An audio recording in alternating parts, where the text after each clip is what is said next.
Rawr.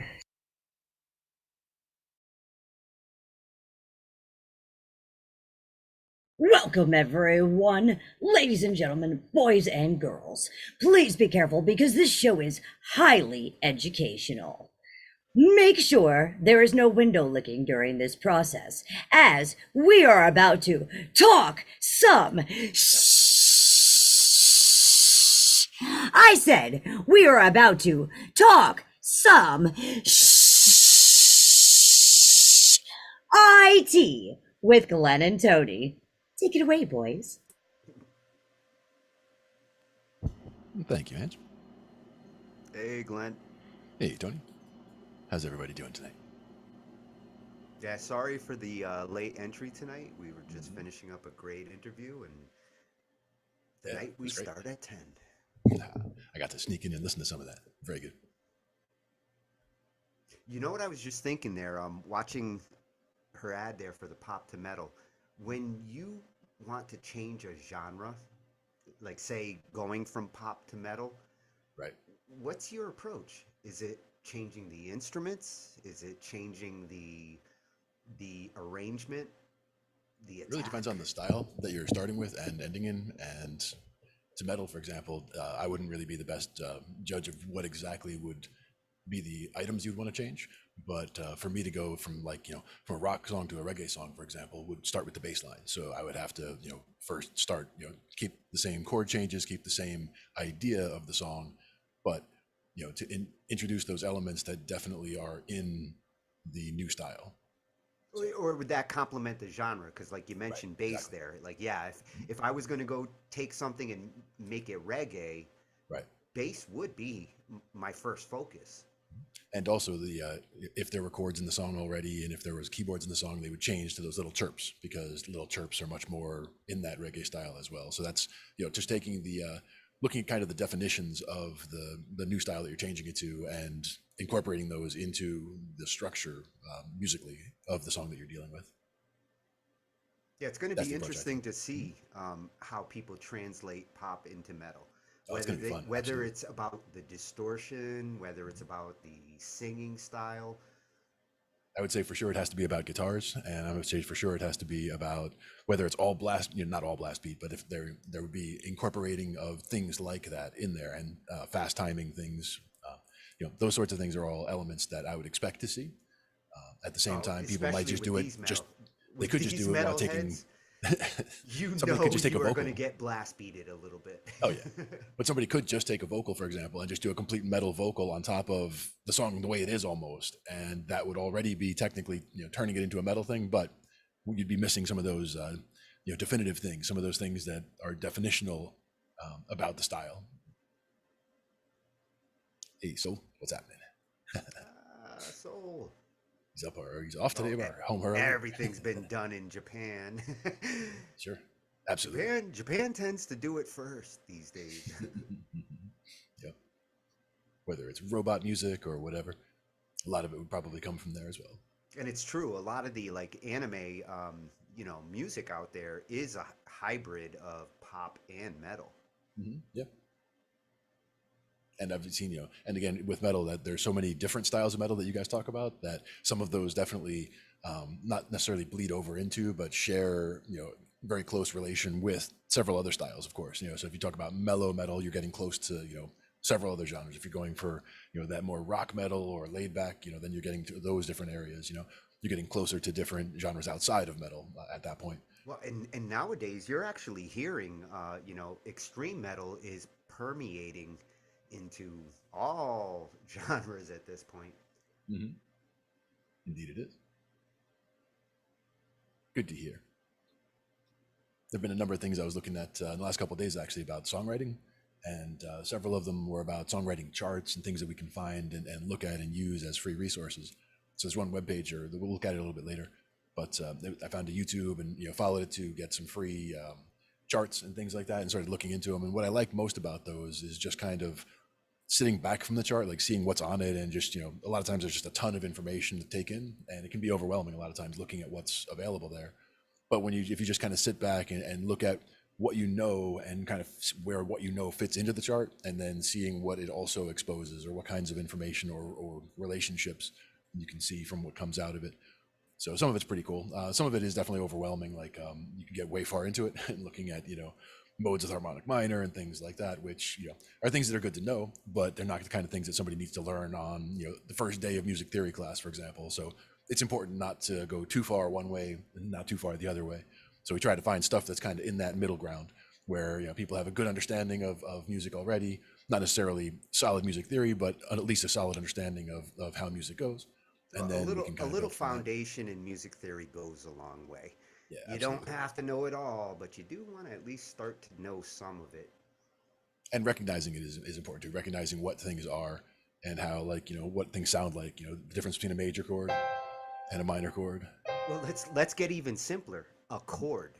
Yeah. Knowing what a chord is ground music theory. Like the purpose of a 1-3-5 in music theory sets the foundation for most of the theory you're going to learn. Yep. And the situations where you wouldn't use the 3 in there, for example, which we talked about a little bit the other day with the sus chords, using a sus2 or a sus4, where you're leaving out that 3, so it's not major, it's not minor, but instead of a major chord or a minor chord, you can go with a sus4 or a sus2, where you're kind of just dancing around that 3. You're not making it definitively major or minor, just while you're figuring out what it sounds like. And then you could try one, and if that's the right one, that's good. If it's the wrong one, then you're already in the Me and Slither were playing with the sus7 on we were doing this A minor.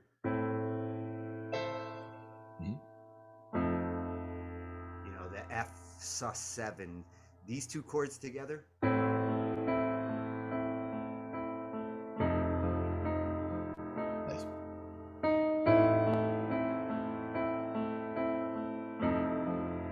That E going to the E flat sounds really nice. Oh yeah, it really does change the mood of that Definitely. F.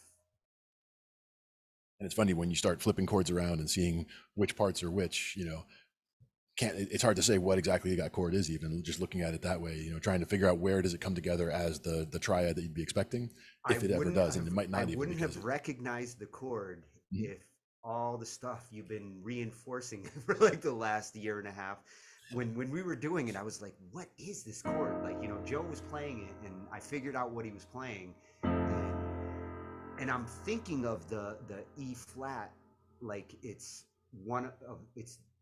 the replacement on the 3rd, but it turns out it is the 7th, and it is still an F minor chord with just that little flavor there.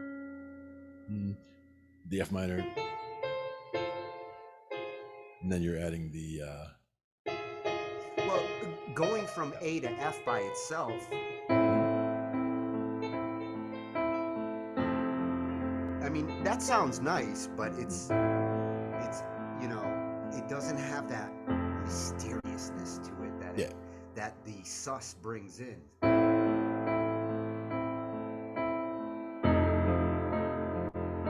That one little note difference completely changes the emotion.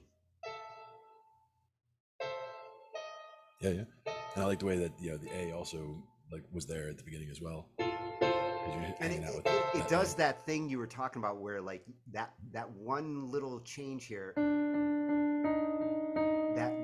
that floaty note that you can just go back and forth between.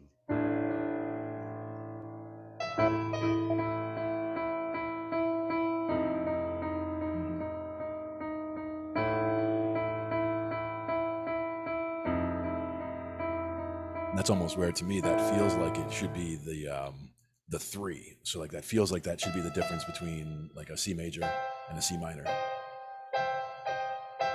because that would be where that 3 would be doing that particular move. Yeah. Actually, if I was playing that in C.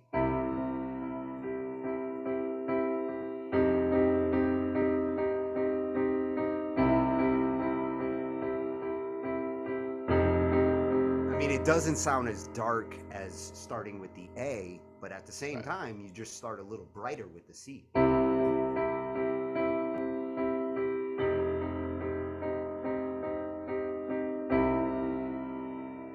case of nice doing, if you were doing it combination. with the A, if it was an A minor, for example, and you were going to that, at that point, you're flattening the 5. Yeah. So you're doing an A minor flat 5, which is more like to the diminished, half diminished. Triads, yay. I love my triads. I try them all. Try them all and see which ones work. That's one way to do it for sure.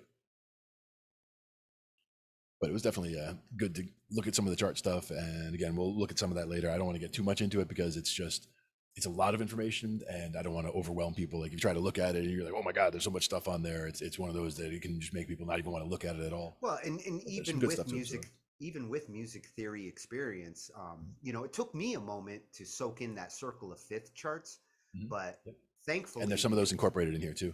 Yeah, because I have gone through music theory. I love the way these guys arrange their charts, color code them, strategically place them in a grid where you see the relation between this chord to all the chords that connect. Yep.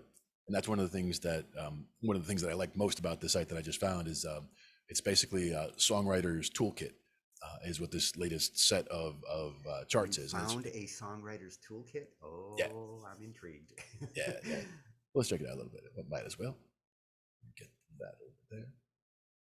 But the idea was that I found it on a YouTube video. I can show you I believe they only have a few hundred subscribers, so it's either a relatively new channel or it's not a very widely circulated channel yet at this point. So we can see about helping with that. But these are charts that they have for free. You put in your email address, make a free account, and you can download them as PDFs. And it's just, there seems to be a great deal of depth here. I didn't pull all of it yet, but I started pulling up a bunch to see, what felt like the most useful stuff or the stuff that was most related to that tonnets chart that we looked at the other day, because they have the tonnets chart with all the different relationships between all the notes and having them laid out in that way.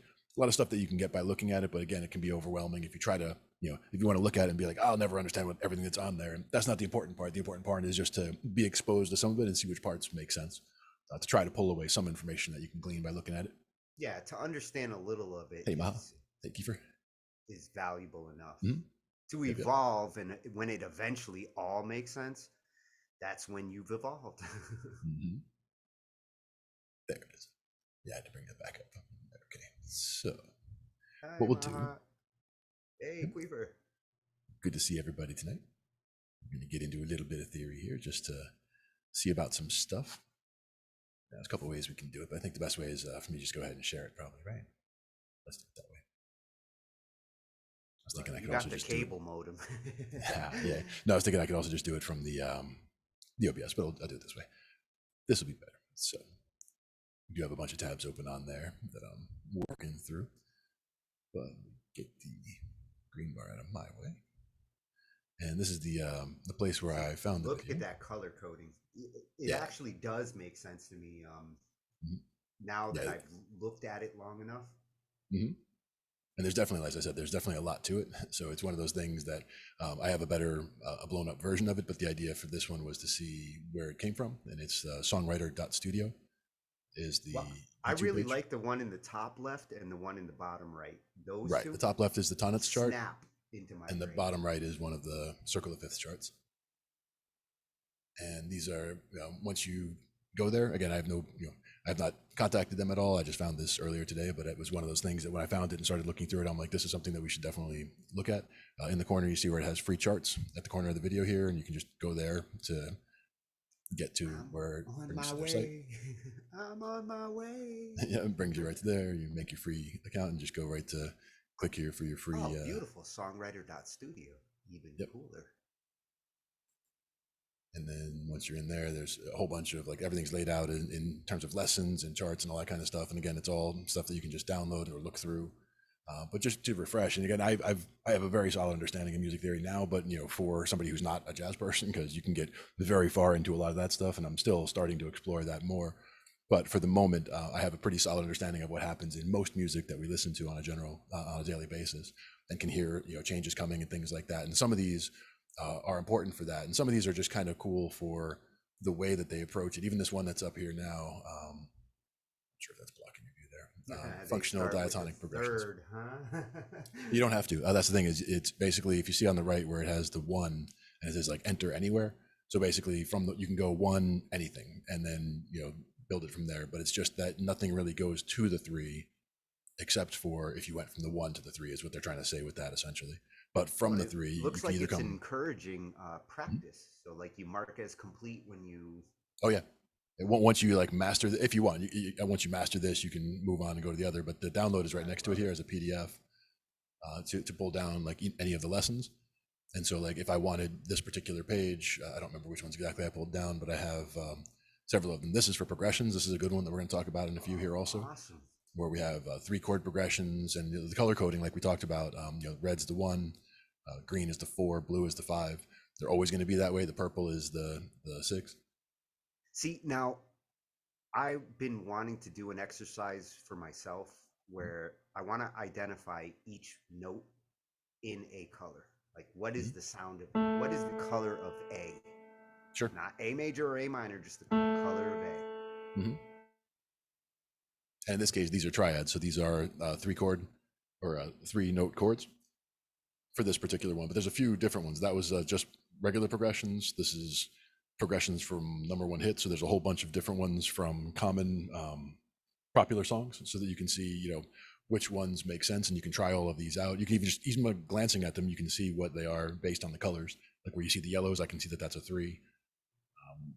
When you see something that's got like a square with a circle in it, that's a borrowed chord, or a chord that's not the normal one that you're expecting it to be. So it'll be a minor instead of a major type of thing. And these are all progressions that have made #1 hits. Yep. And I'm sorry if it's kind of small to see from there, but these are like the first one here is like a 1 4 6 minor, or sorry, 1 5 6 minor 4. What is that? VIM? That's a 6 minor. Which one? The purple. So basically, that's like your A minor to your C major, with a G and an F before and after. Interesting. Similar to the 1 6 4 5, but this case you're doing it as a 1 5 6 4.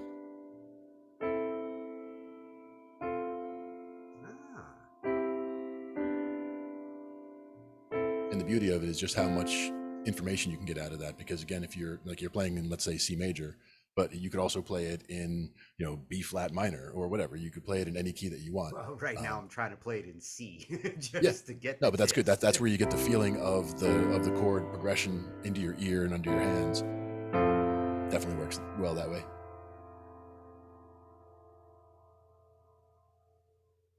And throwing all that you know about music out is definitely important as well. Not out completely, but just when you write, to definitely kind of feel where it's going and try to work with that as well. That's an important point as well, for sure. Getting it out of your head and into your instrument, or out through your instrument, is important. You notice a lot of those are 4 chord progressions. Yep. And actually on the right hand side they have popular choice.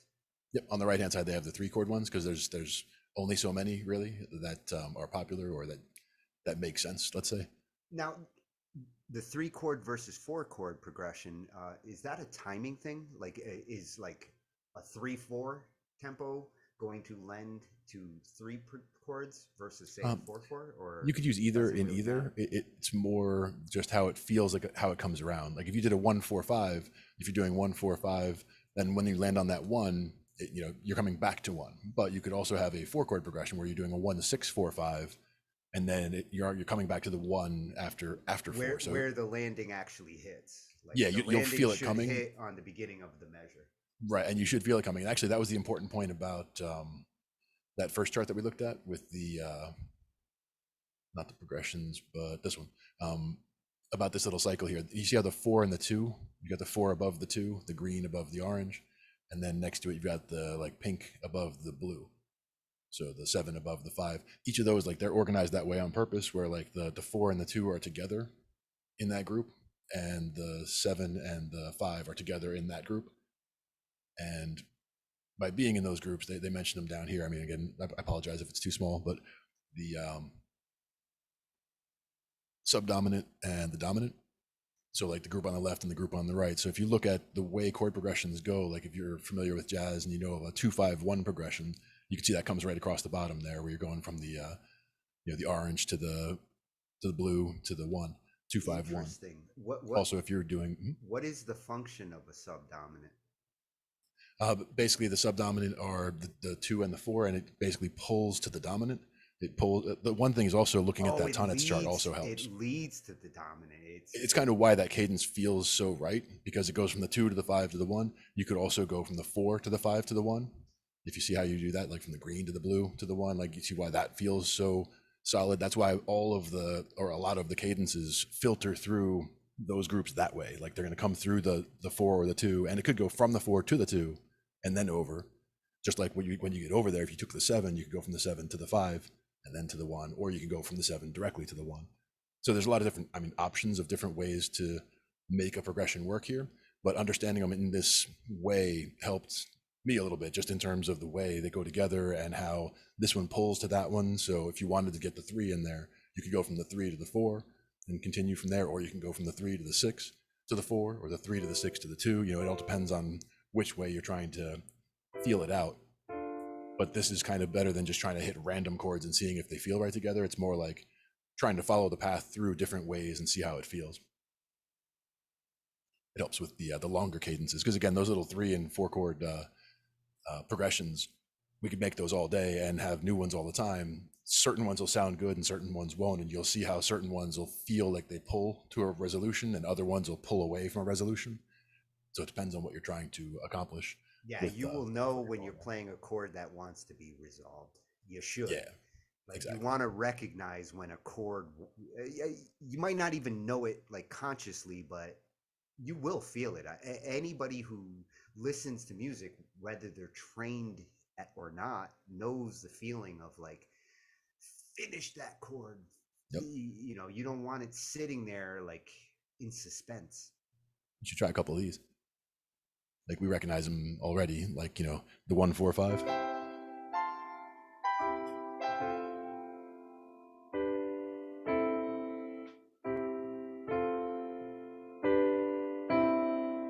Yeah, that first one is many songs. Many songs. Turn it into 1,000 songs. Oh, then we have a 1, 5, 4, 5. Huh? The second one is 1, 5, 4, 5. That's a 4. 1, 5, 4.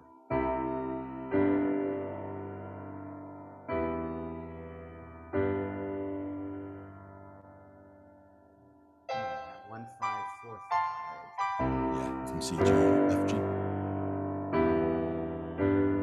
Sounds like there's a minor happening there. The F would be major.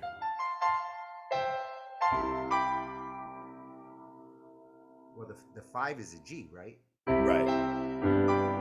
And then the F. And then the G. So it kind of bounces back and forth up there by that G, kind of coming back into it. Because the one below that does the same thing, but it starts at the A instead. So it actually has a different feel to it. Where it's coming in from the A minor.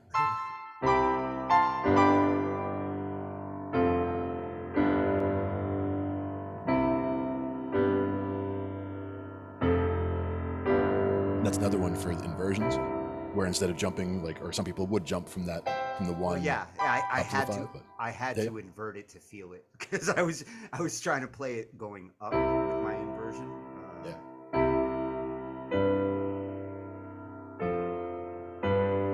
It doesn't sound bad that way either.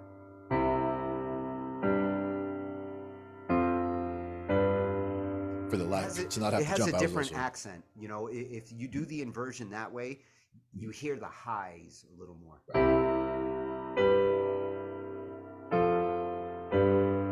And even starting with the first inversion of the C, you're not jumping as far, because I'm doing E, G, C, and then jumping up to the G, F, G. So it's keeping it all kind of in the same neighborhood, but you could also start with the C above. So you're going down from the 1, going down to the 5, to the 4, to the 5. Oh, it kind of works nice with that inversion.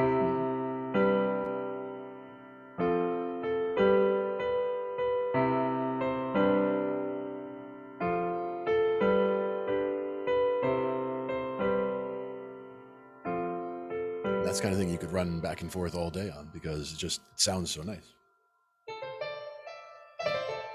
Yeah, I feel like I'm starting with "Here I Go Again" and Yep. finishing with like a Beatles song.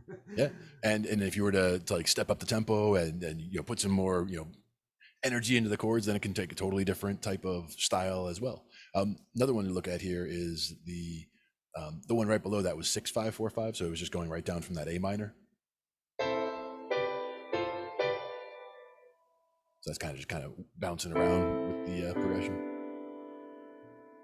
4, 5.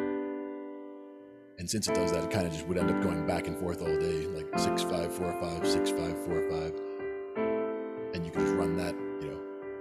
It doesn't sound like it has to end anywhere particular. If I was going to end it, I would bring it down to the C. Yep, exactly. Which is nice. But it's a way of just being able to, you could just kind of bounce back and forth on that if you needed to, stretch a song while somebody was, changing a guitar string or something, for example. And that when you're trying out these different chord progressions, try different bounces, like, it's or different techniques, because, it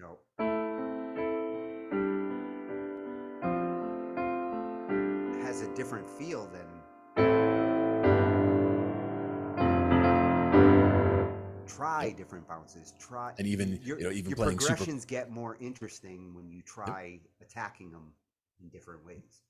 Could even be playing super quiet versus louder versus longer notes and shorter notes. Like mixing that kind of thing up really gets you the range or how long, of different things. How long you hold the chord, because that same progression, you could do every other chord half measure.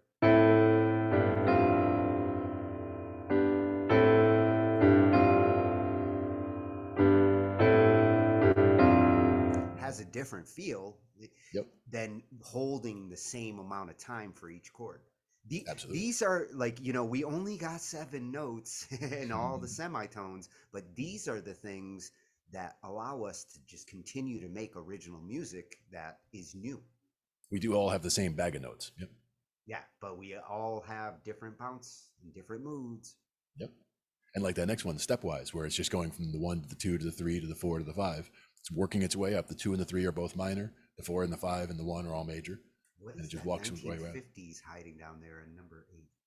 Yep. I'm intrigued. You have to work your way there. Well, this one is. What I like about that one is the fact that since it's all in the key of C major, the way we were looking at it, it's all white notes. So it's just 3, 4, 5. 1, 2, 3, 4, 5. And then I just went back down, but they were probably just going 1, 2, 3, 4, 5, and then right back to the 1, because that way 5 to the 1 always has that nice resolution feel to it.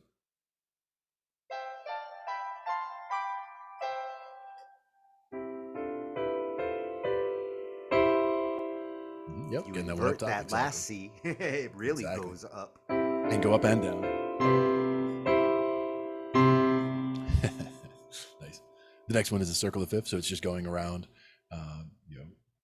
and it actually jumps. They do the 2 minor, huh? See, I like to minor my 2. Yep. They minor the 2 and the 6.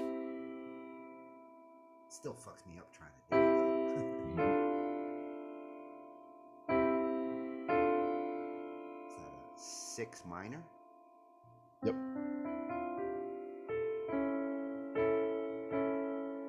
Actually, the first one that started one was the 3. That's the yellow one was a 3. So it's going from a C to that's an a E. 3. Yeah. And then 2, 5, 1.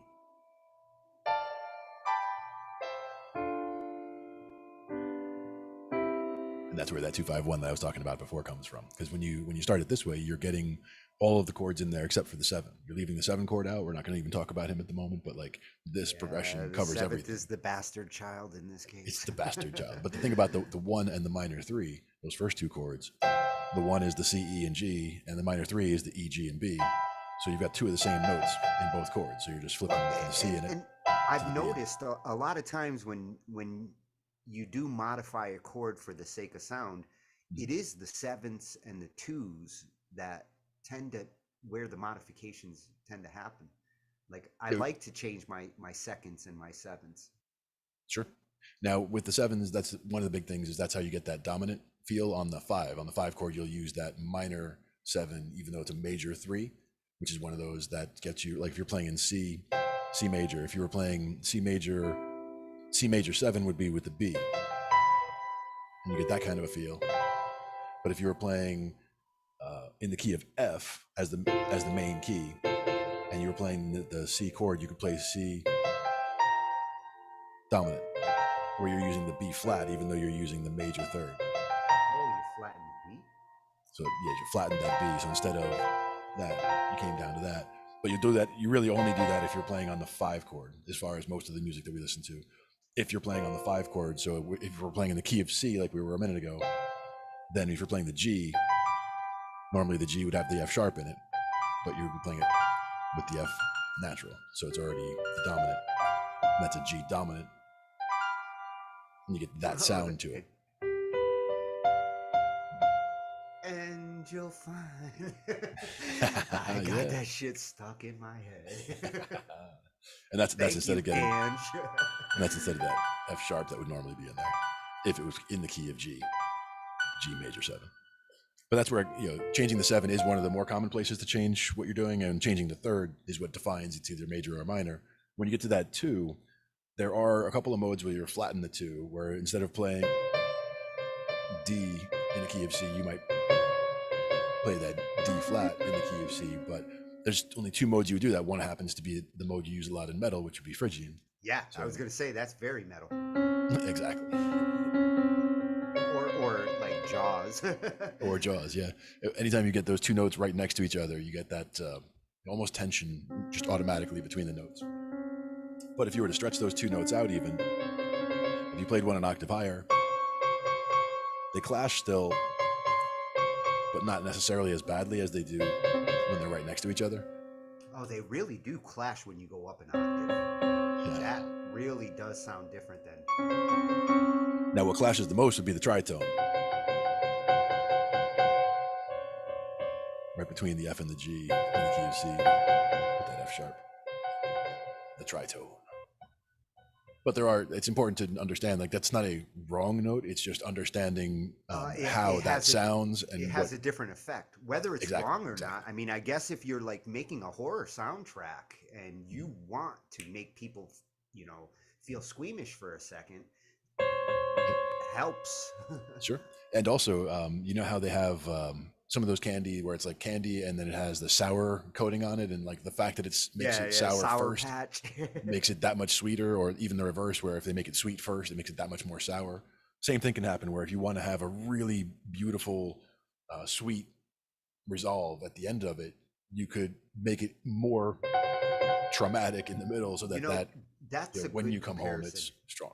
That's a good comparison. Today's extreme candy is a lot like music these days in the way that we've incorporated sweet and sour into notes.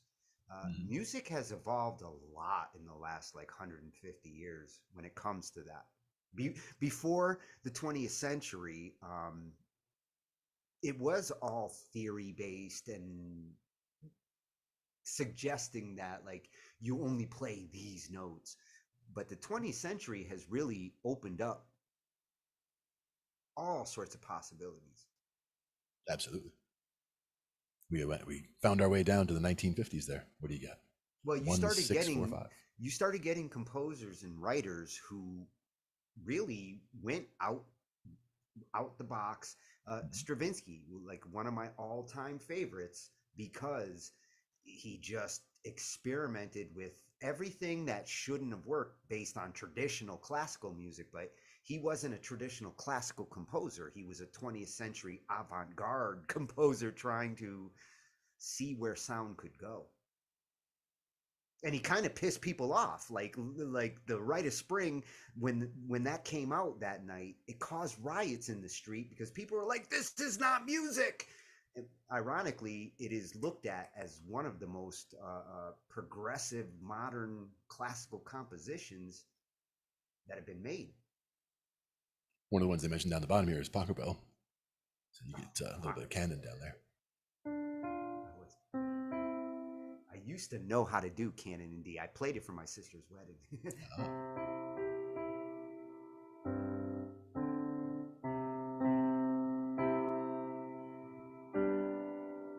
It's almost like And You Find, you know.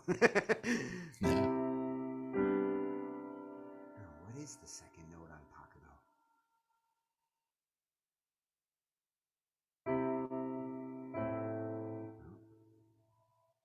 I can't believe I've forgotten it. That one was burned in my brain for years. You could always play it in C. Try to make it easier if you're just using what we have here. Well, you typically did play it in C. I mean, it was canon. No, it was canon in D. If we went from C, it would be from C.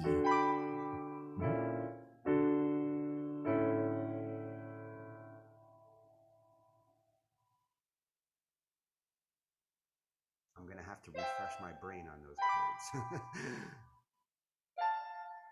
That goes to the 6, huh?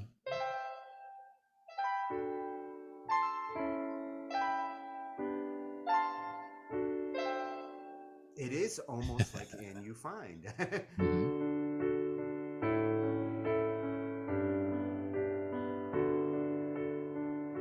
And that's the chord progression for there. Nice. Yeah, this one's Starts feeling. off the same. And then to the 6, to the 3, to the 4, 4, 5. Oh, yeah, you got it. Yep.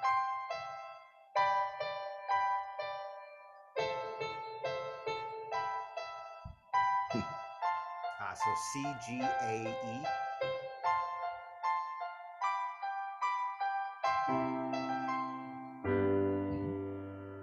E. No? From the C to the G to the A to the E. The purple, yeah. And what was the last one? E. Or actually, no, I'm sorry. It's the D. Yeah. Is it? No, it's the E. Yeah.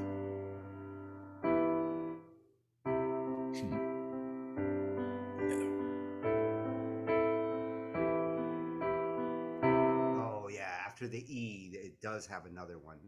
But you got the first 4. And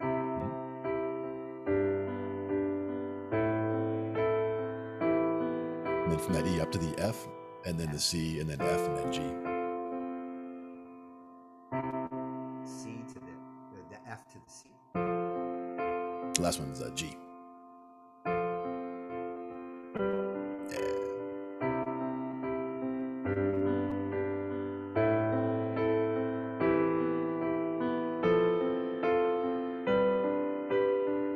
Missing a chord there. From the 4 to the back to the 1, and then to the 4 to the 5.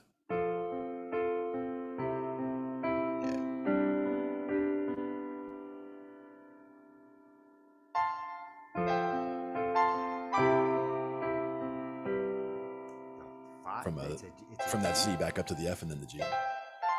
Oh, it goes back to the F. Yeah. Yep, you're right. Yep. There you go. I feel it. Exactly. But it's a good one because that's one that anybody can sit down and, doesn't matter what key you want to play in. Like it's easiest to start in the key of C just because that's all white notes and you're able to just feel your way into it. But you can move it around in any key. It's one of the first pieces between that and Greensleeves. Yep. Those are 2 pieces that everybody should just learn and appreciate for its progression. Yeah. And it's been used over and over. You might not always recognize it in the song, but these are progressions that get recycled. Now, the 2 that they mention here where they have axis major and axis minor, these are important ones to kind of feel because these are the 2 of the same, you're using the same 4 chords, but the order you're playing them in depends on how it feels. So like the first one, they're playing the 1, 5, 6, 4, coming back around. The minor axis, they're starting with the 6, doing 6, 4, 1, 5. Now, why the axis? What does the axis signify? When you're playing the first one, you're starting with the 1, and you're feeling everything is kind of major because the 1 and then the 5, you're in a very major feel already. Then you're throwing in that little bit of a sad 6, and the 4 bringing you back around. So sad. Whereas the minor axis is starting with that 6, so you're feeling the 6 already, and you're going 6, 4, 1, 5. So you're from the 6 to the 4 to the 1 to the 5. So now, it has 6 is a lot like 2 and 7 also, where it doesn't get as much love compared to the other chords and progressions. 6 works great when you're tying it to a 5 or a 4. In a lot of cases, a lot of people just don't realize that, with the 1, the 4, and the 5 being major, if you think of the same way, the 6, the 2, and the 3 have the same relation to each other and are all minor. So it's like, if you just think about where those all are, right? If you're doing the 1, 4, 5, if you were to do the 6, 2, 3, it's the same jump. So it's the same relative feel, because it's basically the major 1, 4, 5. Keyboard right there. Yeah, it's the major 1, 4, 5 and like a minor 1, 4, 5. But the minor 1, 4, 5, I don't really call it that, because the minor, I'm already thinking of it as the 6 of whatever the home key root would be, just to try to not confuse myself. But when I'm looking at chords this way, like we're looking at it here, where we had the minor axis, where we started with that 6, that's you're getting your home base there. You're starting there, and then you're moving from there out. So the 6 to the 4, and then the 1 to the 5 to the 6, like that 5 leads right into the 6, right? Whereas if you're doing the other one, you're going from the 1 to the 5 to the 6 to the 4. So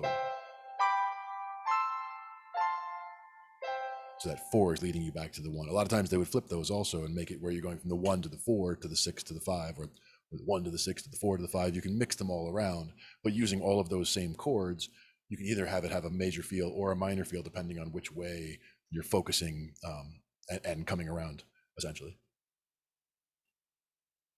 Because with these two, it's actually even just flipped, where you can just, this major axis, those first 2 chords are the last 2 chords of the minor axis, and the last 2 of the major are the first 2 of the minor. So it's basically the same progression. 6 is a suggestion on a major approach, and 7 is a suggestion on a minor approach. Yep. But if you were to play either one of them in a loop, and just you jumped in the middle somewhere, you wouldn't necessarily know which one you were listening to, because it's the same order Actually, going when around. looking at it, it is the exact same thing, just shifted over to. Yep. So it all depends on where you're starting and where you're ending, as far as which way it actually feels like the resolution in those cases, which is kind of neat, I thought. I like the color coding on looking at progressions like this. I like the color coding for this as well. Yeah. I mean, this is where they got more Roman numerals. I thankfully, thanks to music, Roman numeral will never die. This was that page of the number 1 hits, different progressions. So like that 1, 5, 6, 4, for example, that we just talked about right there at the beginning, and the 6, 4, 1, 5, 1, 5, 6, 5. All of these are just different ones that you can bounce through and try out and see what they feel like. That one in the middle on the bottom was like 1, 3, 6, 4.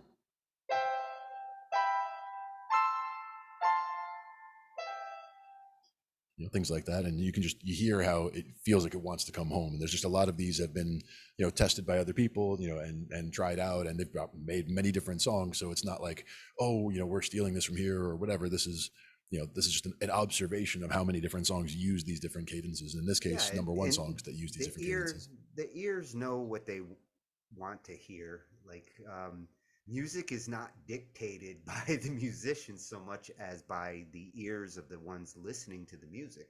Oh yeah, gotta love a non-hostile audience. Well, the sound of what you like. Yeah, absolutely. And again, these are just suggestions and things to investigate, to try out. Some of these at the very bottom, they're rather long cadences where they have a whole bunch of different chords in them. Number 20, huh? Yeah. 1, 5, 6, 5, 4, 1, 2, 5. To come back around with the 2, 5, 1 at the very end. That's kind of cool. So let's see, we're doing 1, 5, 6, 5, 4, 1, 2. Because that 2, 5, 1 at the end is what brings it back. And that could be stretched out across like a whole minute. Oh yeah, easily. And again, depending on the bounce that you put into it, like if you put a bass line, if it was a reggae bass line, it would make it a reggae song. If it was more of a waltz, you could make it a waltz. You can do whatever you want with those chords.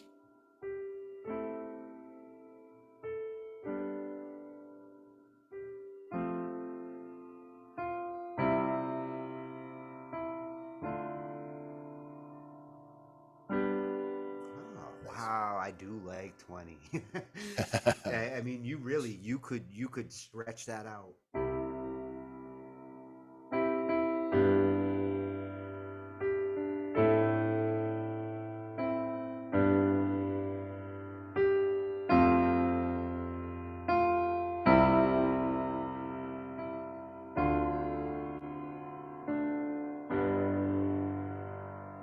that's a beautiful progression.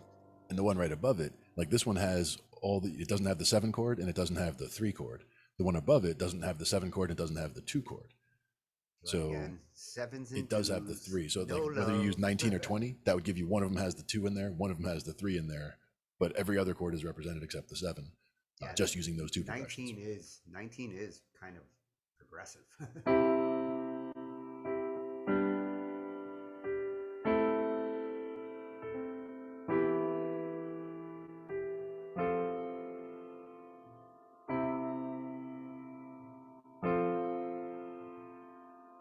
Actually, that's Pachelbel.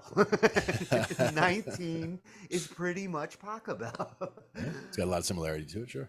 Yeah, yeah. And that's the thing is other that than the third. having it end with that 1-4-5 also gives you that resolution feeling.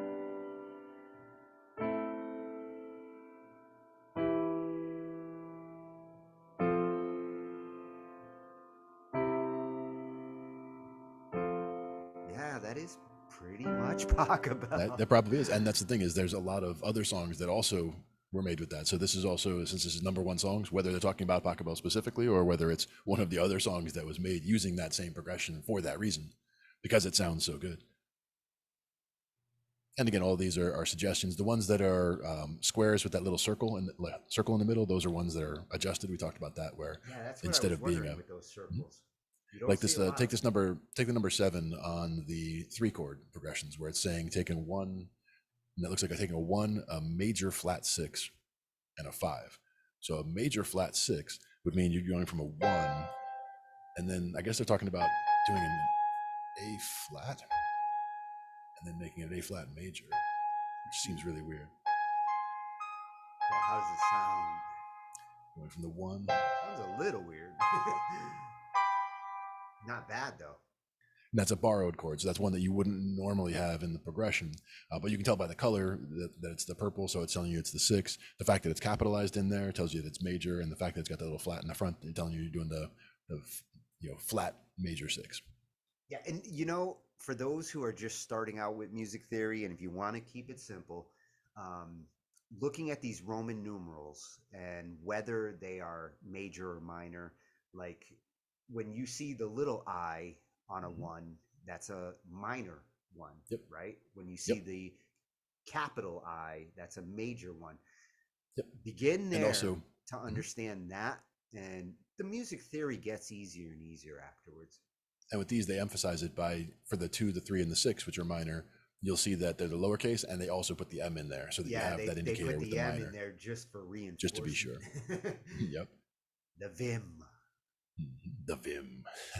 Yeah, 6 minor.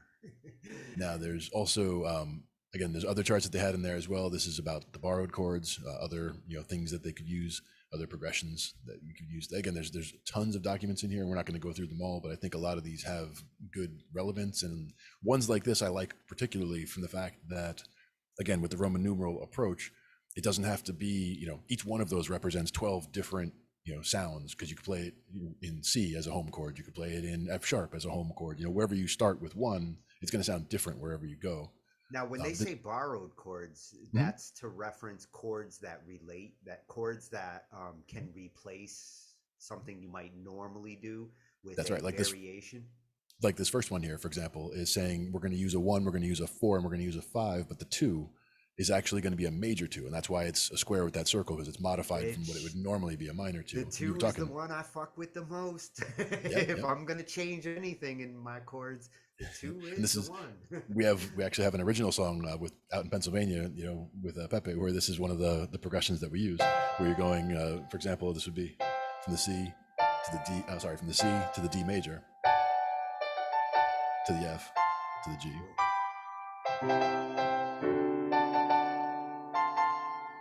And it doesn't sound bad, even though it's an F sharp. No.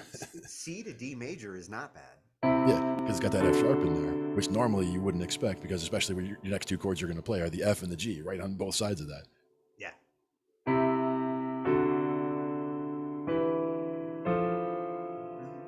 Okay, F.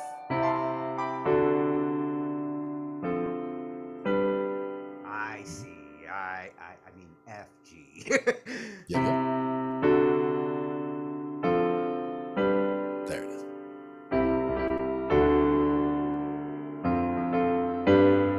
the progression right below it is the same chords, just different order.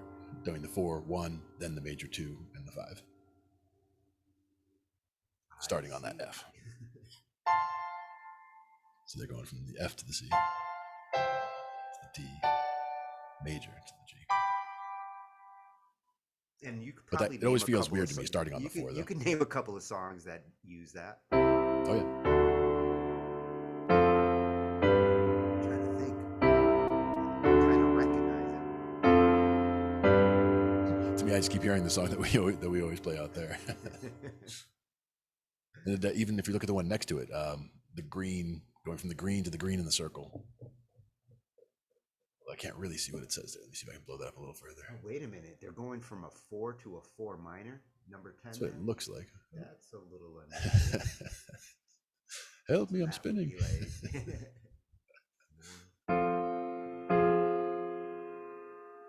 Oh,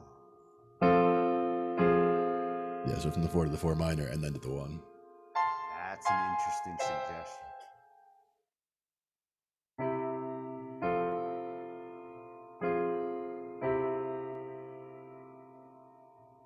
And the next one below that is the 1 to the 3 to the 4 to the 4 minor.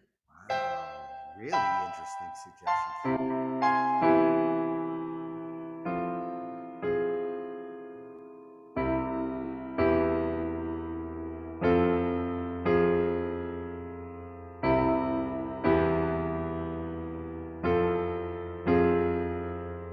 That major 4 to 4 minor, I like that thought. Yeah.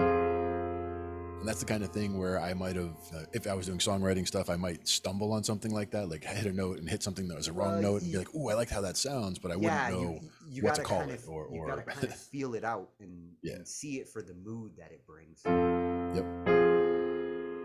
It feels like it's instigating a resolution. Now, that third one on the left there incorporates a major third, which we don't normally see. So that one goes from a 1 to a major 3 to a minor 6 Huh? to a 4. Wow. Actually, the major 3 might sound. Oh, I'm totally into that. The major Yeah. 3, 4, minor 4, yeah. Making the 3 major there adds just enough of a bridge.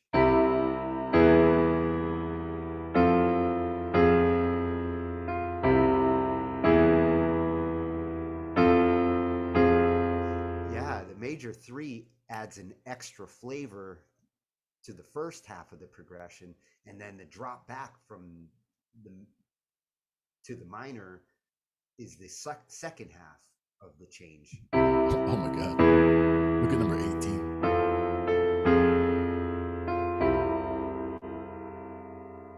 Oh, jeez. What happened here? Well, now we're flatting 7s. See, this is the shit that Glenn. What? Well, it looks like the pink one, I think, is a flat major 7. So I'm thinking like B flat and major. With the 7th.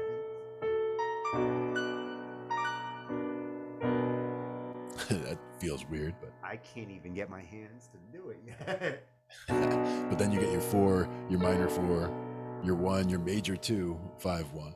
So those last 3, you get your major 2, 5, 1 instead of the usual minor 2, 5, 1. So again, some of these are a bit of a handful, but they're definitely the fact that you can just kind of look at them and see what they're going for, just with the color coding and just with the the color coding and the shapes and the Roman numerals. It can carry a lot of information that can be translated across any piece that you're doing in whatever key. I'm gonna have to experiment more with that 18. That one is a Bit of a handful, but yeah. well, that one's a rebel. Mm-hmm.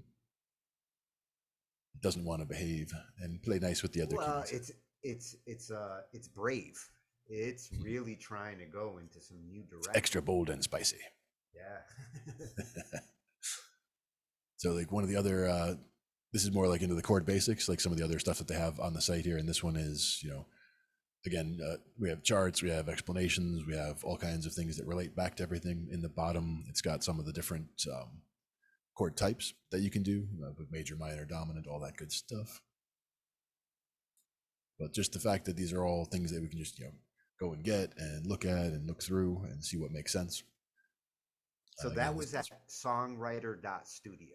All of this was, yeah. Throw that into your browser. Check it out, man. Those are great. This is the page. This is the page that it would bring you to. It's just songwriter.studio, and that was also the name of the YouTube page that I got it from, which was here. And it was basically that Tonnet's chart, that top left one that you were talking about. You like the look of that top left chart. That was the one that I was first looking at. And actually, we looked at that. I like on that chart. I like how it shows the outer relational to all of the inner connections. Yeah, like that outer shell really is relevant.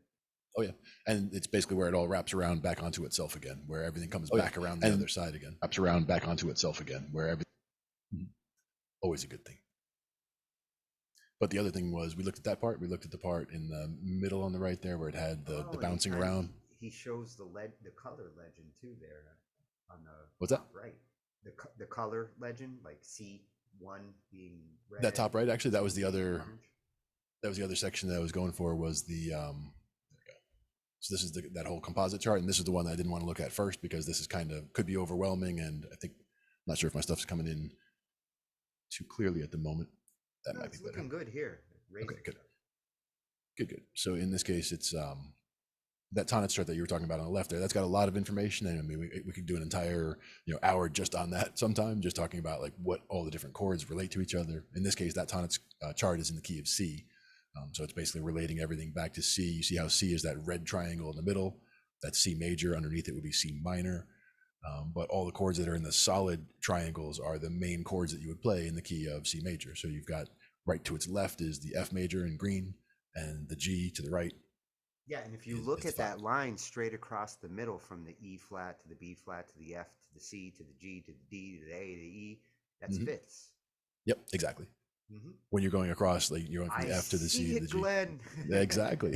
and that also wraps to the other parts of the chart, like you were saying, how other parts of the chart have references to those same things. They're grayed out because they're repeated, so there's something that's more information. If you look diagonally down that C line, you'll see that way down the bottom there's another C, above, G, D, A. It's the same thing, just shifted down. Everything above that line, well, everything above that center line is a third from the line. So the F, you see the A right above it, that's the third. Yep. And that's the thing, is when you're going, when you think about the notes on the corners of each of these is also important, where this the red triangle you see with the C, on the corners are the three notes that make up the C major scale. So you've got the C on the left, the G on the right, and the E up top, right?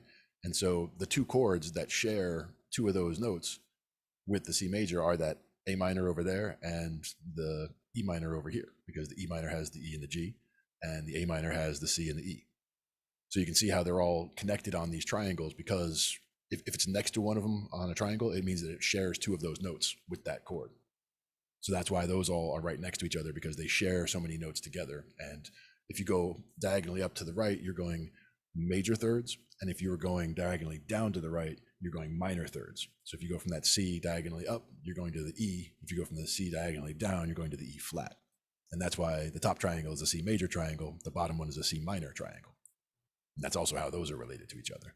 So and for those who are reluctant to want to dive into theory because it seems intimidating, the incentive is that this shows you what is relational, what is designed to work with each other. And it's not to say like that's the only way to make a sound, but when you're trying to find something that sounds right, a lot of this will lead you there. Yep. And the whole section on the right side here is about, the top row is about the normal chords that you would use in the key of C, which is the normal diatonic chords. So you've got your C major, D minor, E minor, F major, G major, A minor, and then that B diminished, right? That's the one that we usually don't deal with a whole lot, because either you can use a B minor and get away with it if you're using a triad. You can do a B minor flat 5 where it's half diminished, or you can do the fully diminished. But then when you go down to the next layers, you're getting into some of the other options for substitutes. So that's where we were talking about chord substitutions before. So like you have, See, how do you think, for singers, because this stuff is very applicable to instrumentalists, right. dealing with chords and you're playing an instrument. For singers, how can they make this easier for singers to, like, because, singers are naturally, like, they don't always know what notes they're doing. They just kind of go by feel and harmonizing. Also depends on the singer. I've actually, when I was working in New York City, I was riding the bus into the city and I saw a woman in front of me who was a vocalist. We talked about it at some point, and she's sitting there reading music and just like with a finger, like reading through and, hearing it essentially in her head by, going that way. She had a thorough understanding of, she was actually hearing what it would sound like if she was singing it just by reading what it said on the page.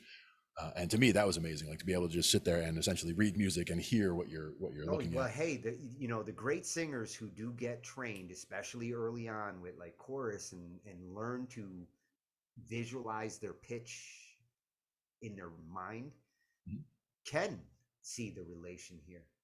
And in this case, the ones that we were talking about before are the bottom line here, where it was the secondary dominance, where we were talking about the major second, the major third, the major six, and in this case also the major seven. They also mentioned it here, but the reason that they work is mentioned right below them, which you'll see that the two, for example, if you're using that D major, the reason that D major works is because it's the 5 chord of the 5 chord. So if you're in the key of C, where we started, the 5 chord would be G, and the D major is the 5 chord relative to that G. So when you're playing a D major in the key of C, it's because it's the 5 of the 5. And then if you're playing the E major, it's because it's the 5 of the 6. My fifth cousin on the other side.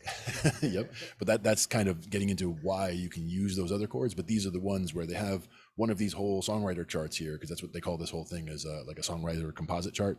And this is the one for the key of C, but they have 12 of these different charts. So each different chart would have all the, instead of being CF, C, D minor, E minor, F, G, it would be, it would start with whatever key you want. In this case, I always like to look at the C chart because whether I'm playing in C major or A minor, I know I can translate in my head to where I'm going on a guitar, on a bass, or whatever I'm doing. I can't believe how fast you can translate to I have to start in C just to soak in the concept. But it's also important because that gets it into your ear. It gets you, like we're doing progressions, for example, doing them in C is perfect because again, we're dealing with all the white notes. We're trying to keep it as simple as we can and just get it to where we're hearing the progression that we're trying to hear and get that in our ear. So if we do translate to another key, it'll sound right or it'll sound wrong. And get that muscle memory. Like, the claw doesn't change too much from, like, say, C major to G major. And that's the thing, is that there are only a certain number of even hand positions, where we talked about that the other day, where, all 3 notes are white, or it's 2 white notes with a black note in the middle, or it's 2 black notes with a white note in the middle. Like there's a few different permutations of that, but there's only so many. So once you get each of those claws, or once you get comfortable with that, then there's no key that's out of bounds because it's one of those shapes if you're just doing triads. And that's where you can, just like with guitar, you can use smaller bits of chords instead of really using all 6 guitar strings at all times. You eventually get to the point where you just decide, okay, I'm only going to use 2 or 3 notes and get my point across. Because with guitar, you can do 5th chords, power chords, where you're just doing a root and a 5. 5th chord. You can also do where you're just doing a root and a third, where you're getting the feeling across of it being a C major just by hitting a C and an E, as an example. Yeah, focusing on the thirds instead of the whole chord. It's one of the most important chord tones to tell you, to guide everybody else also to what, whether they're feeling a major or a minor thing. But again, you can do sustained things or sus chords where you're doing that 4 or the 2. And if you do both of those and end on the 3, you get that nice little surrounding feel going. And that's by going with the sus4, the sus2, and the 3. Another one is to use the minor third into the major third, where you're actually gliding off of or sliding off of the E minor or the E flat.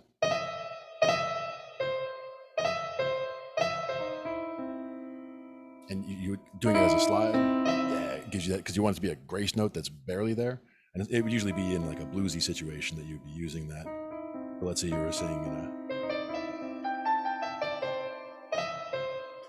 so you could be using like the C, D, E, G, A if you're playing in C major pentatonic. And then you throw those in there, and that gives you that little bit of a bluesy feel because you're pulling in from that minor third into the major third. And you do the same thing. You can throw that 4 and the 2 in there at the same time. So you're using basically all the notes all around that third to kind of get the feel. And that's one of those things where depending on whose style of music you listen to, what a lot of times people would like to end, start and end and focus on the 1, the chord tone, focus on that C. But in other music, you'll hear solos that go and start and end and land on the 5, or they start and focus on and land on the 3, and they'll have a different feel, and they'll feel a little more unsettled. A lot of solo and melody are not focused on the 1. The melody and the solos tend to be focused on everything but the 1. Mm-hmm. Exactly. And these bottom ones, like you mentioned, were about the circle of fifths. It talks about a few different things here where it's got, the color coding I like, again, going back to what we were talking about before. How it shows the different modes on that one. That was the other one, exactly. Yeah. Showing the modes and how they kind of come around and which key they would relate to. The modes are a lot easier to understand when you see them that way. Mm-hmm. And again, a lot of information that not everybody is, ready for the same amount of information as other people. But again, pull away from the thing which you can. And just try to see what relates to what. And what I like about the bottom circle of fifths there, it also includes those borrowed chords in some cases. So you can see how it's got the, the E flat and the E around that, after that E minor on the bottom left in yellow, for example. Because normally you would have the E, it's the 3rd chord from C, so it would be the E minor. But you can see that the 2 other ways that you could use it would be an E flat major or an E major. So they have those listed out there on the outside as well, because those would be the borrowed chords that relate to the key of C that you could borrow. So that's really that wheel on the bottom there is, if you stayed within that for all the chords that you use or borrow, you'd see that you have a lot of flexibility, because the difference between taking a C and using an E minor or taking a C and using an E major makes a big difference. And you wouldn't always use them in the same place, but you can see where by, allowing yourself to borrow into those can really change the sound that you're getting in the different things you're doing. You see plus your relatives. They tell you the relative majors and minors right on the left. So that's where that C and has the purple A minor right below it. So you can see that, the 1 and the 6 are related in that way. The 6 is the relative minor of the 1. In the same way that when you look at the G, which is now, we're looking at it as the 5, it's telling us that the 3 is, the relative minor there. So like the G major, and you'll have the E minor. Just like on the other side, the F major and the D minor, those are related. So you can see the relationships between the major chords and the minor chords. And if you want, if you had a progression that was just a plain old C, F, and G, it's a 1, 4, 5. You realize that you could throw in that D minor in place of that F somewhere, and that's playing in a 2 chord, a minor 2 chord. Minor, just a little substitution that you can do that'll make it sound pretty cool. Like instead of just pulling in D minor, and still a nice, good resolution. Because it's basically, it's like pulling out, or replacing a C major and an A minor. They already share those 2 notes, the C and the E. So switching from one to the other isn't as drastic as it might be otherwise. But if you do too much of that, especially if you do it to the 1 chord, it can make it something that sounded major all of a sudden sound minor, and that's not necessarily what you're trying to do. But if that's what you're trying to do, you can do that as well.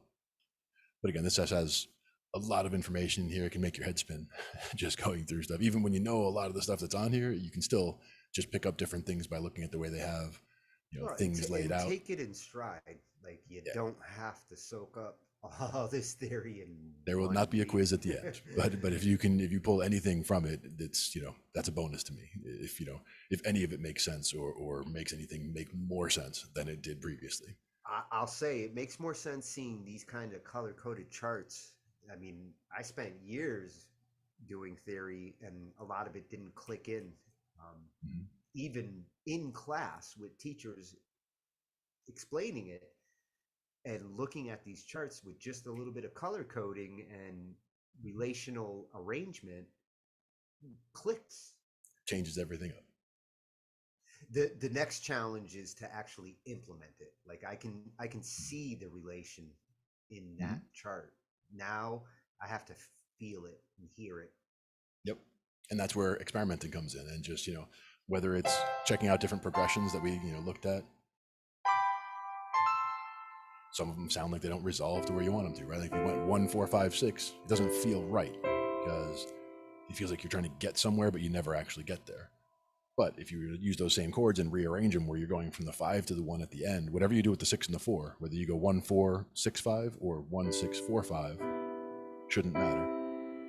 The fact that you're going from that 5 back to the 1, it's also important to run through the progression at least twice so that you hear how it rolls around on itself. Because like if you just go chord number 1, 2, 3, and 4, and you don't come back to the 1 again, then you don't hear how the progression really rolls together, like the 1, 1, 6, 4, 5.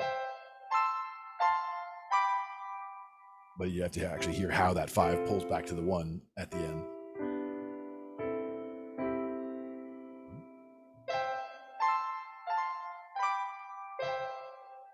So I always like to throw that 1 back at the end, figuring that's where we're going to end off, or that's where the start was anyway, so that's how it'll roll around on itself if you were to make it into a loop. Oh, you were doing 1, 6, 5 there?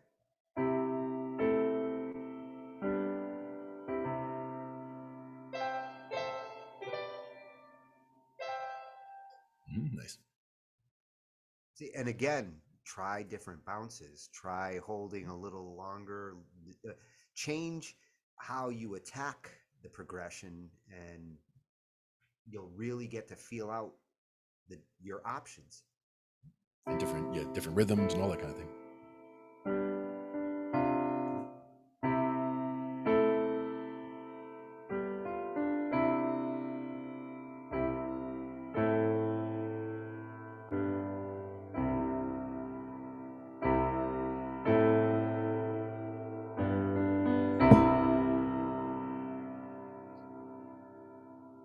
How smooth those visuals come through.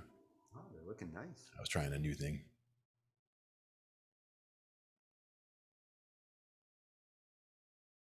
Seeing if the Google. Yeah, I wish I could get my keys to fractalize like that. That would be cool.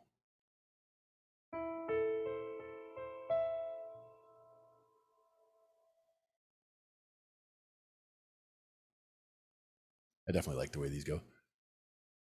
So I have it set up as 3 different ones so that it can just keep them all, something is changing all the time on it, even if one of them gets kind of plain or whatever it's doing. Well, and watching them can kind of like help influence writing music. Oh yeah, most definitely.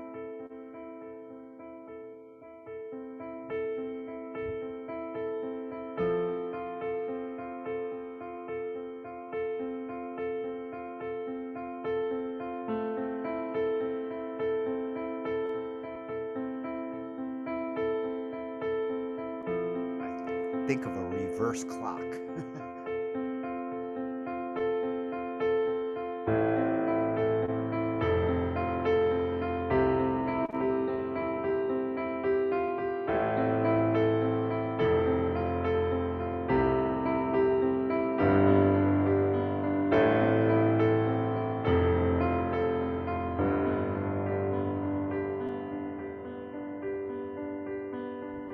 Very cool.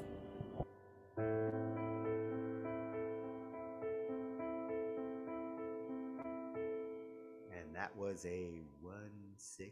I was looking for my brass.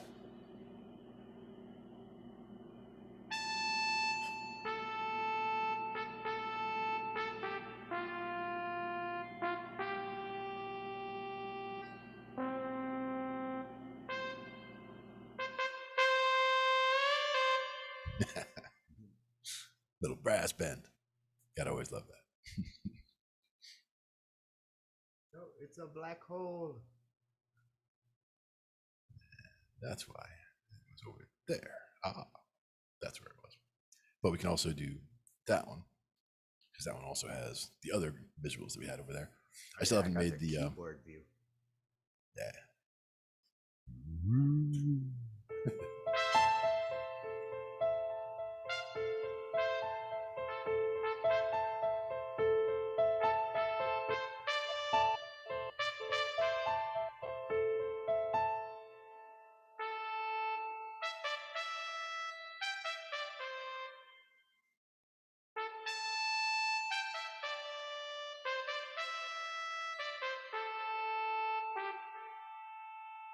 See, now I would add a tuba below that. Oh, it's right next door, isn't it? Yep, yep.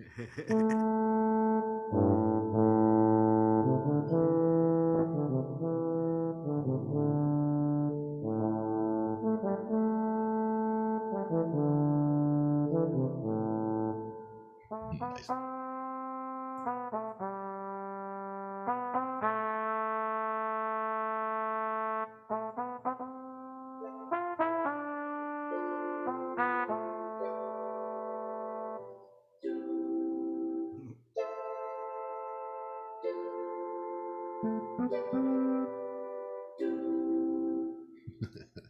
Depending on which chords we choose. The oohs are always nice. Not a very fat tuba though. Yeah, I like my tuba with.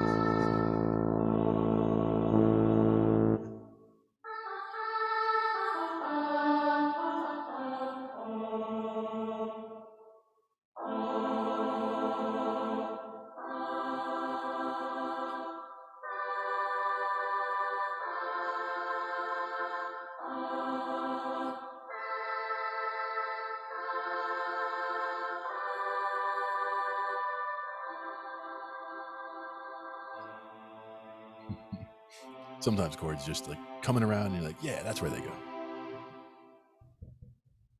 Oh, and when you're playing with chords, try them with different sounds, because this has a much different feel than it does with pianos. Oh yeah.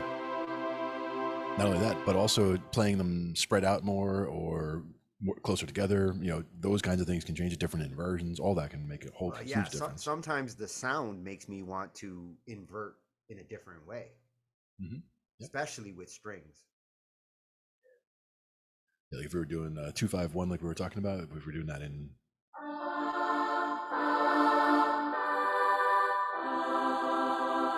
It has such a nice resolution from that 5 to the 1.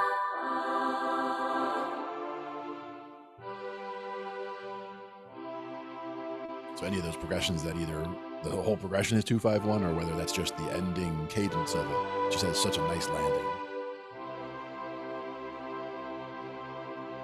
And how you spread it out, like with that high note at the top, like you did, that's just exactly right. Yep. Yeah, well, it get that resolves nice feel, nice spread. When you go high, it resolves nice.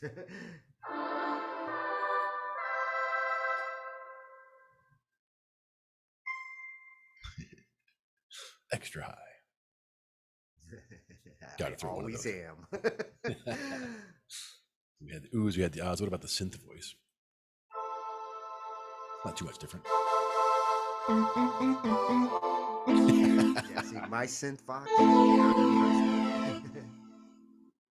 That would definitely have some more of a bite to it. Those orchestra hits are nice though.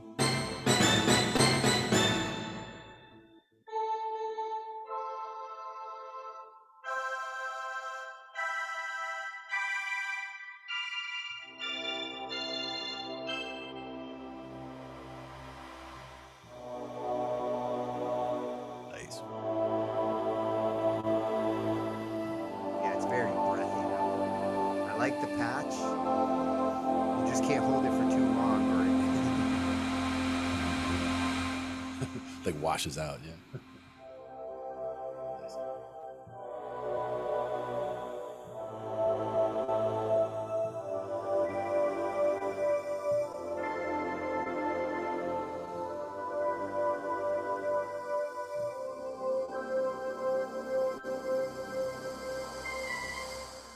it's good for intros.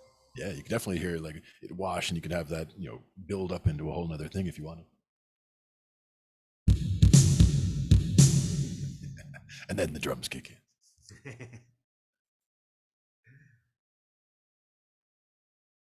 had some French horn in there too.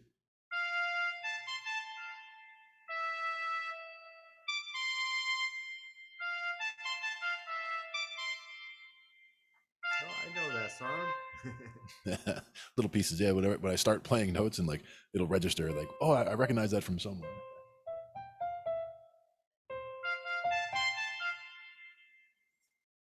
Yeah. think I did enough. Similar.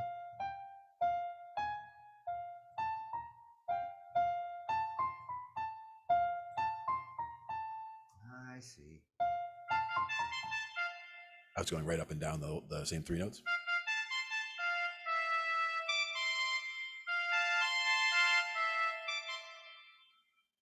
But not necessarily the right 3 notes. To me, it's like when I hear something like that, it's like I hear the relative, the relative pitch of what the phrase is, but I don't know if it's in that key or if I'm just choosing that key because it's what I, heard the notes in the first You're place. much quicker to put yourself in key. Like if I start with an F, I tend to go with like F minor. I don't tend to go Sure. with F major. Although it depends on my starting chord. Like if I start this way, then yes, F major. Mhm.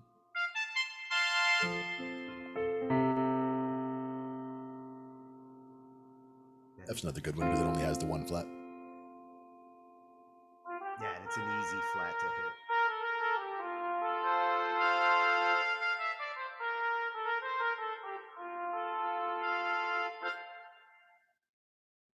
The key of F.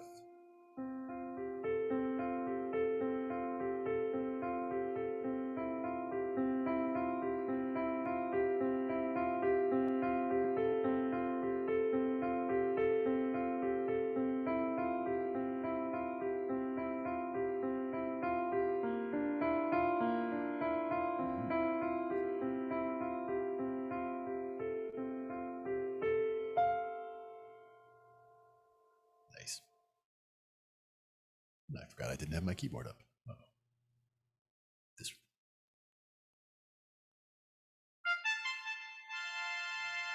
Now I can see it. Now we're talking. I got the little keyboard in the middle. And hands. Hi. What's funny is I'm sitting there playing, I'll probably like this. You see the hand? You see the hands and you see me back here, but like the hands are way up here. You got a better hand cam. I can get all the way up here. But... You're gonna be like that hand dude in those videos you've shown me. Palmolive. Here are the keys right here.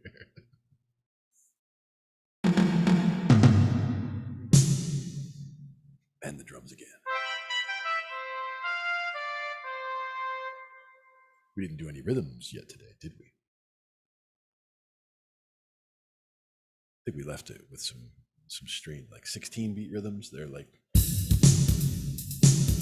bad. The question is, what does it do with the auto chords, right? What if we said we were going to do A minor and G back and forth?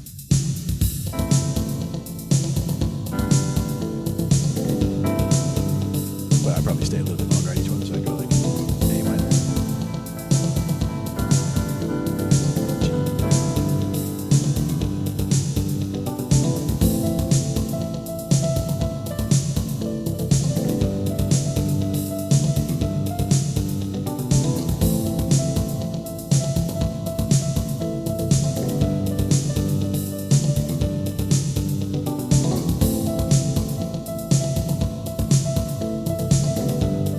Now I'd probably go down to an F,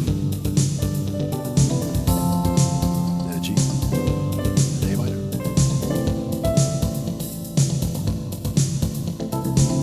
So stuff like that. Just, picking a little something like that, just thinking about how the chords kind of go together and what it could kind of build into. But the thing is, like, that's the kind of place to have a looper. What's that? That is a favorite progression of mine. The A to the G, back to the A, to the G, sometimes to the F, back to the G, back to the A. And sometimes you can even walk that F all the way down instead, where you're doing that A minor to the G, and then you go from the F and like walk it down like that. But it kind of doesn't land as solidly. If I go beyond the F, I start messing with the E. That's the one that becomes a major. Nice, the borrowed, yeah.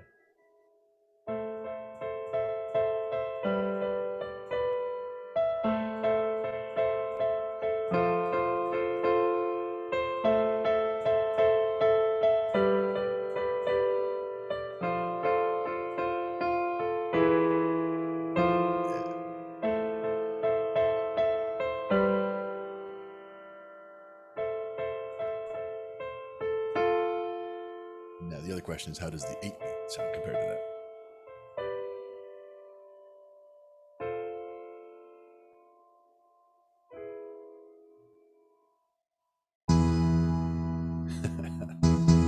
I forgot that it does the automatic chords down there when I have it set that way.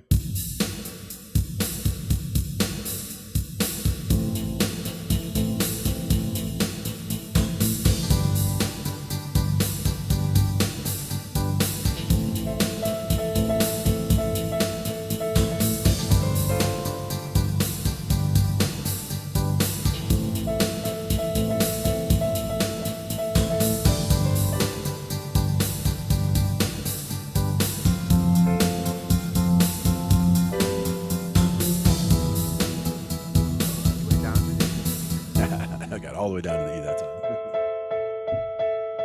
Like,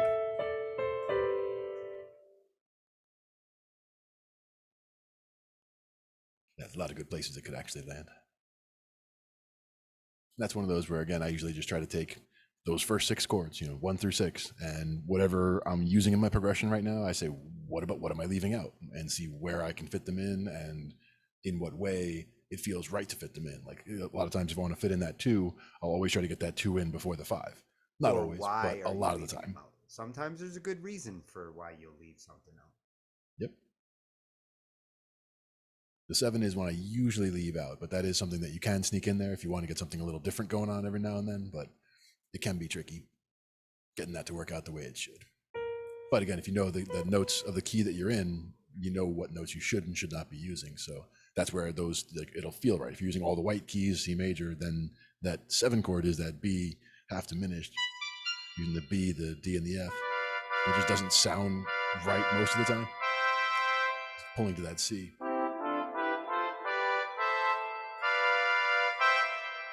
So in context, it'll work, but it's one of those that you don't really want to dwell on or use that often. So usually I just focus on the other 6 chords because they all have perfectly legitimate uses all the time. 7 chord is more used with caution. Proceed with caution. Proceed with caution. We have a bunch of different ones there. Those are the different 8-beat ones. They have some decent ones. And again, I like to see what they do with them. This time I'm going to go with, I'm just going to go back and forth between F major and G major.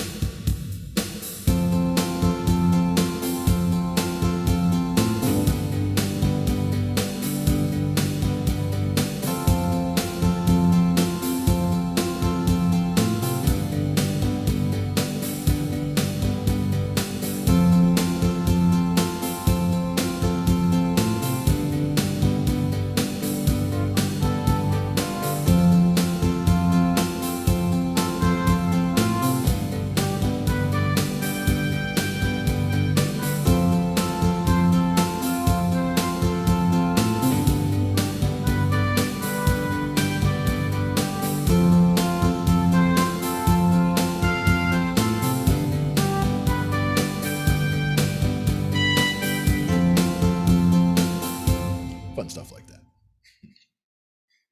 And that's just going back and forth. Feeling it that way, it feels to me like going back and forth between a 4 and a 5, right? So it's like going between the 4 and the 5 chord, and you're not really ever getting anywhere, but you could just stay in that little mode. It's like a jam band kind of thing. Both those kind of were like that, going from that A minor to the G, going from the 6 to the 5, you could just bounce those back and forth a lot. You can go from the 5 to the 4 like that, or the 4 to the 5, the F and the G. But I do like just ones that either just go back and forth between 2 or even stay on 1 chord longer, but have progressions that go through, 4 different chords, like the 1, 6, 4, 5, things like that. Well, how many songs will just like go between like?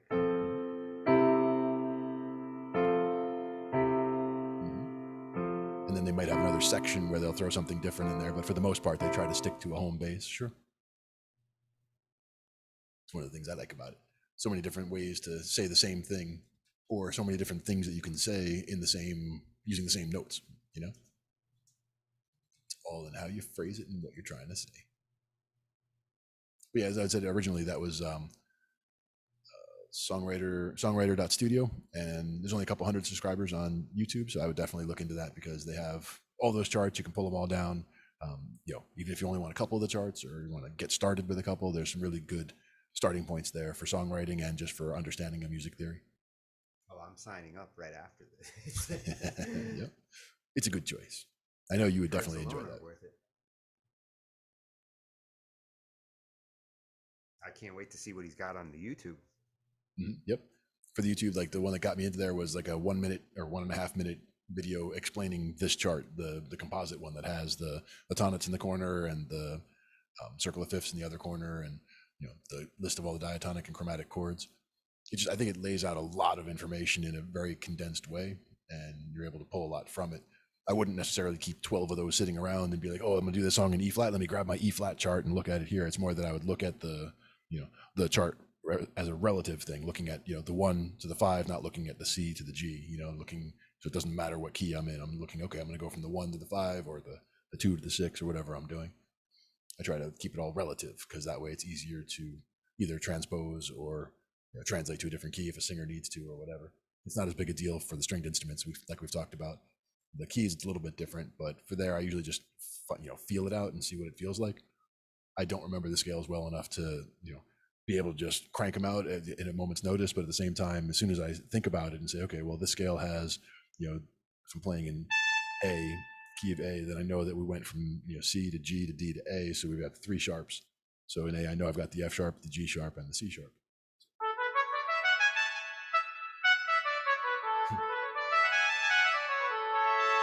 And just figuring it out from there, and just it doesn't matter what key it is, it's just however many flats it is. You can also derive it on the fly if you're not sure how many there are. But usually I'm dealing with easier keys anyway, because I'm not usually reading from classical music or whatever. I used to play classical music, so I would have to read music at that point. You just look at the key signature and say, oh my God, 5 flats or 6 sharps, or what are you doing? It takes me time. I'm a slow reader. I'm a very slow reader. Every good boy deserves fudge. Figure out which note is what. In a lot of cases, they talk about figuring out or understanding how chords look.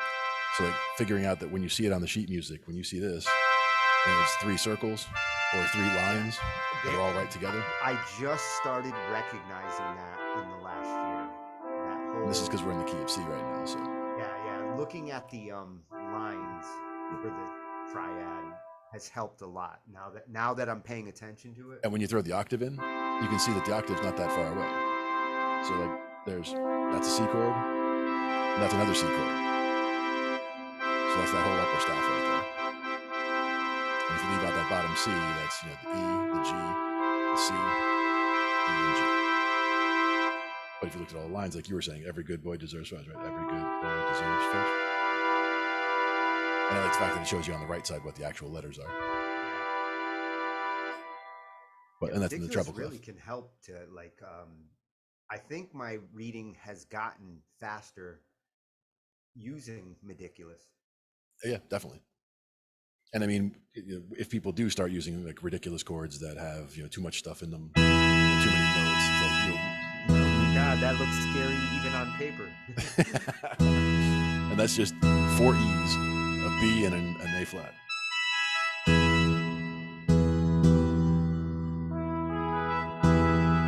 That's more what it was.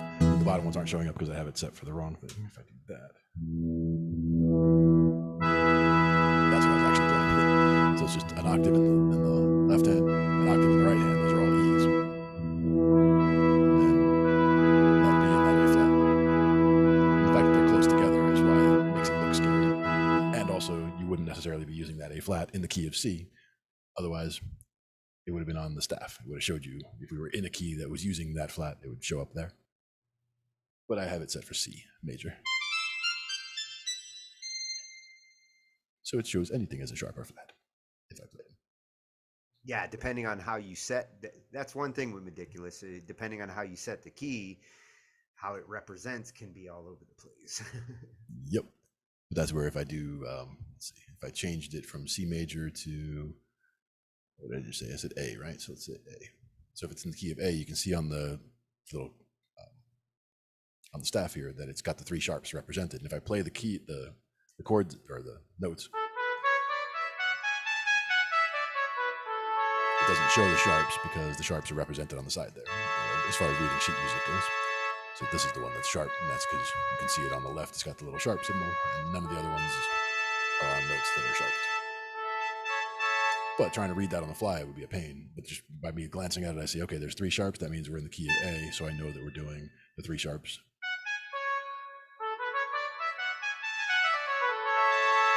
And that's a good one. I just go up and down the octave, or up and down 1 octave of the scale, and then play the major triad with the root on top as well.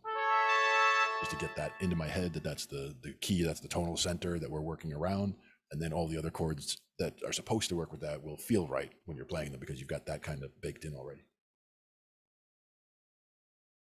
And that's where you have the 1 chord, and you gotta just think about those different sharps as you're going up. So you put that F sharp in this chord, you got 2 sharps.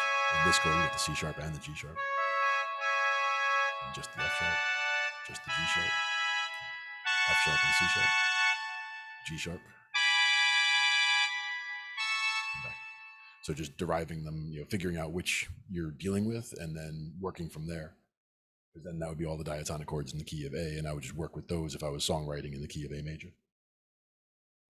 But you can also just do it all in the key of C, and then just later on transpose everything down those 3 half steps. Wait a minute. Are the sharps in the staff actually on the notes that are sharpened?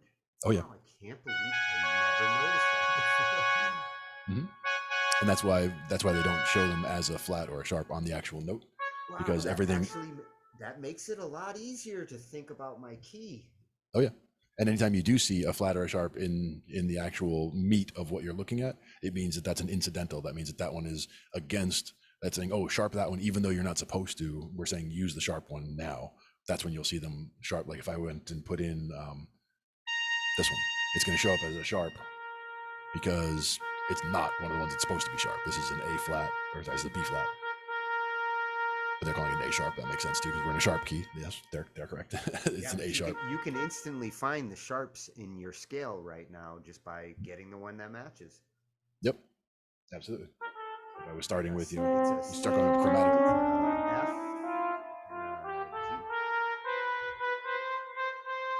That's a natural, so they're saying C sharp. So C sharp, F sharp, and G sharp. And if I tried to hit them natural, they show up like that because those are saying it's a natural symbol. They're saying instead of being sharp, those are natural. But since they're supposed to be sharp, if I just play them this way, then they show up right.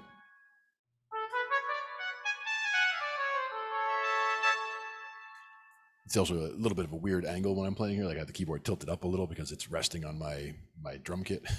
I have an electronic drum kit that I'm using as the keyboard stand. So it's not the best ergonomics, but it works. Yeah, I want to get an overhead. I tried putting one up there, but the phone does not go on the ceiling very well. Yeah, no. And I could try to do the same with either this one or the other one over here. This one, yeah, that one, yeah, that one or this one. I could try to put one of them. They don't really have a good bracket for me to try to hang from a ceiling or have, in a weird way. I could try to use the mic stand that this is on because this mic stand actually has a component that's way up high, and I could have something over there, or I could have my light bar in here. A few ways I could try to do it, but in most cases the problem is the length of the cables. The cameras make it to where they get to, but if I try to bring them any more this way, I'm going to be stretching the cables too far from home base over there. But I'll figure it out. I can figure it out if I need to. But yeah, that was the big thing about the sheet music reading, is looking at the chords. And again, even when we're looking at it here, even if I'm hitting the A major chord, I'm hitting a sharp in the middle. That's a C sharp, but it doesn't look sharp on the note that I'm hitting on the staff because it's already on the side. It's already in the key legend, essentially, where it's telling us that one's going to be sharp. If I was hitting it natural, you'd see it's like, oh, no, that's not right. And that's how you can tell you're not hitting the right note.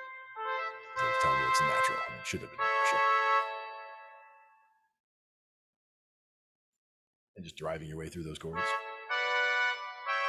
Oh, that was wrong. They'll sound wrong right away if they are.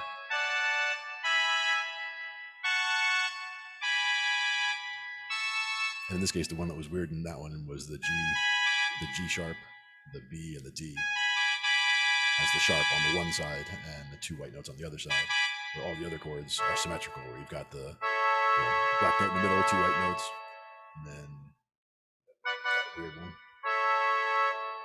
The black note on the right, white note in the middle, black note in the middle, black note in the middle, white note in the middle, and that one. So just kind of neat to see how they all fit together that way. But that's how you can derive the the different chords that you're working with in whatever key you're playing in. Yeah, I usually just keep it set for C. That's the first time I realized that, like, the staff has some logic to it. Oh yeah, and that's just that's the upper staff, the treble clef, I should say, staff treble clef, and then the other is the bass clef. And again, the chords, like that C chord that you see up here, the same C chord an octave lower. You can see what they look like on the staff. It's the same distance apart, and when you go an octave, they go from lines to circles. So they'll just swing, circles, and then lines, and then circles, and then lines. That's where they'll draw those extra lines a little bit for you if you need them to get down there. But recognizing that that is a major chord when you see those circles, because that's separating by thirds is how those lines go. So if you stacked another one, that's your C major 7. So that's getting a B up on top. And if you were to play a 9, then you'd be adding a D on top of that. And I call that a C major 7, 9. But you can see how we're just stacking thirds the whole way up. So it's still just more lines. And the other one can be the 11. So it would be the 1, 3, 5, 7, 9, 11, and 13. And then all of a sudden you're hitting all of the notes. In that case, you're stacking by thirds. Now, if you were playing a 13th chord, you wouldn't necessarily be playing all the notes together because they don't sound good when you're playing them all necessarily. But there are times where you can use that. You just don't always do it. The 13, the 11, the 9, the 7. But we're almost always using the 1, 3, and 5.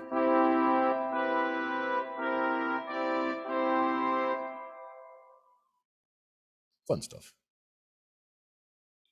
I'd like to show you something. I got a little surprise this week. Sweet. From a BandLab user, Susan Ann, and she forked one of my songs that I did earlier this year, and nice. Never imagined these kinds of vocals on it, but right now she's trending #1 in rock. I didn't even think it was a rock song. That's how it came out, though, right? No, it came out really nice. Nice.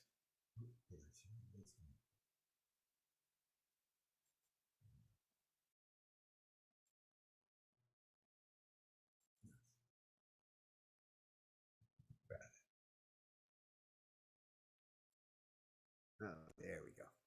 But Susan Ann, at Susan 2021, and she also got KY 1208, who I just started following, to add some guitar to it, and it really came out beautiful.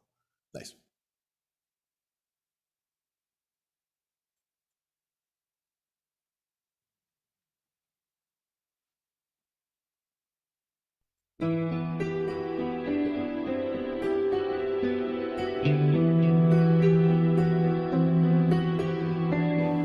Never mind that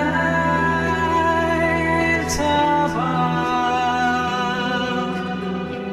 Keep your head down low to the ground. Don't look around. They don't want you to see what befalls you and me, or what shows across the sky white. Don't ask why or where or how.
it's beautiful.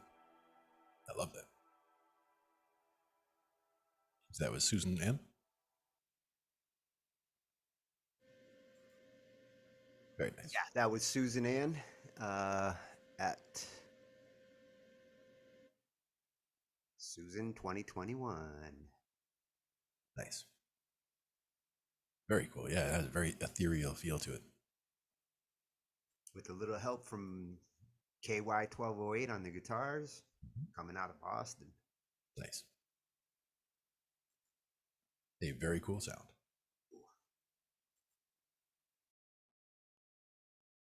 You said that was one that they forked recently? Actually, I think she forked it a little while ago. I hadn't gotten a chance to check my messages in the last month and a half with all the war. Oh, right. So it was one of the ones buried in there, and apparently she ran with it. She got it trending #1. Nice. Gotta love that. I always loved when I would do parts on things, and a lot of times my parts would be early when I would put bass parts on stuff. So I put bass parts in, and then it's, a week, 3 weeks, a month, and then all of a sudden the song comes out, and I'm like, oh yeah, I remember I did that part a while ago. But it all depends on when it all comes together and who all the different parts are meant to be from. Well, and that was a total surprise. I mean, a lot of these piano pieces, I mean, mine tend to go into the classical category, and I don't tend to hear vocals on top of them. Yeah, true. Her interpretation is gorgeous. Yeah, spot on. Definitely enjoyed that.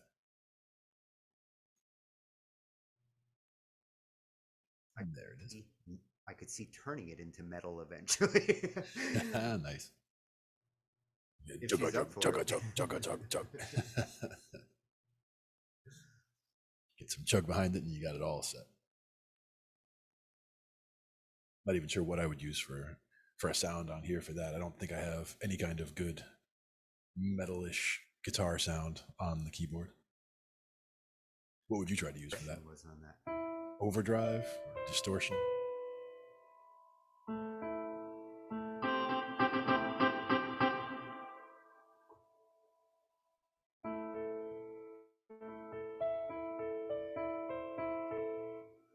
don't remember what I played.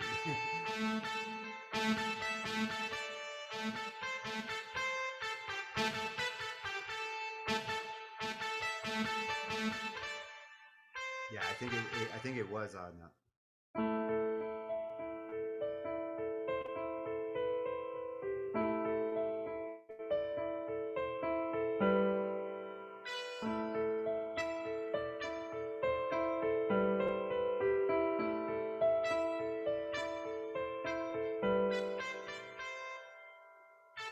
It was definitely an A minor.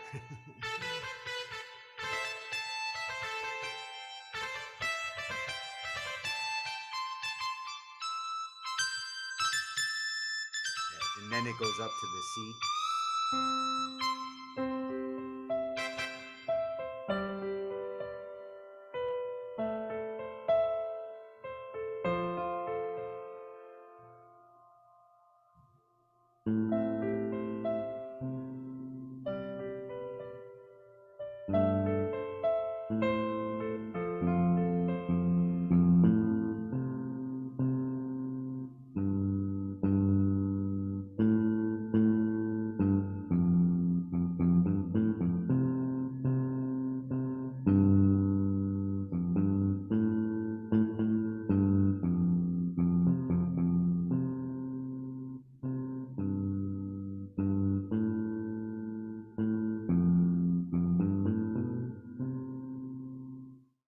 The bassist in you figuring out the bass part.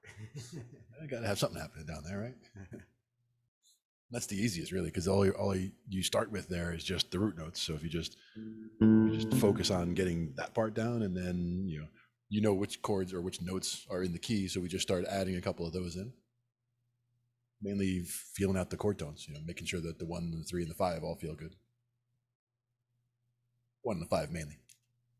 And if you're gonna walk, you gotta know where you're walking to and how long it takes to get there. But some of those also have, like, there's a lot of people, if they're doing a 1-4-5, you're going from that 1 4 and the 5 under it, so you're coming down below to come around it. But the chords a lot of times are going up, so the bass is kind of adding that counter movement, so it's going down instead. But it depends. You can also go surround it, but that's getting fancy.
Progression I have played with for 25 years. Nice. And your hands aren't tired yet? No, it's made its way into a couple of my songs. I love that. A to the G definitely always feels nice in anywhere.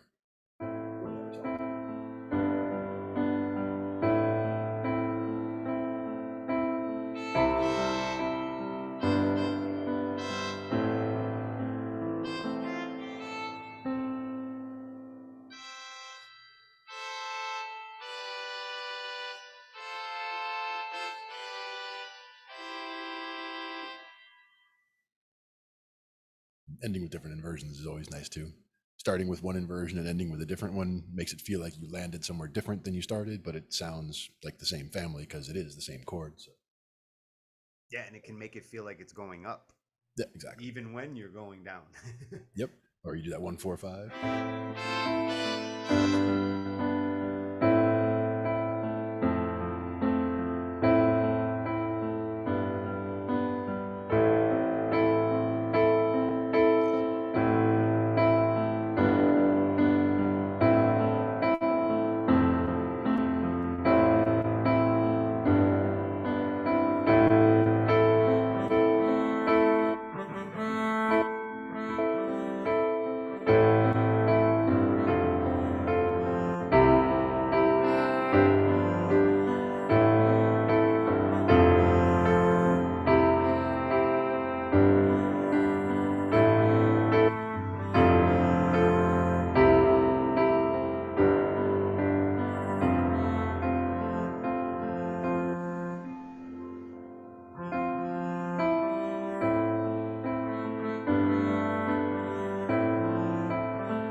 I think I tried a couple of those progressions from that chart right there. Yep. I definitely recognize a few when I look through any of those charts.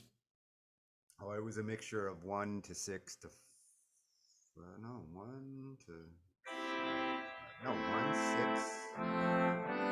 For me, 1645 feels the most natural, but Well, I was going between A to the G to the A to the F to the A to the G to an inverted A for that yep. first part.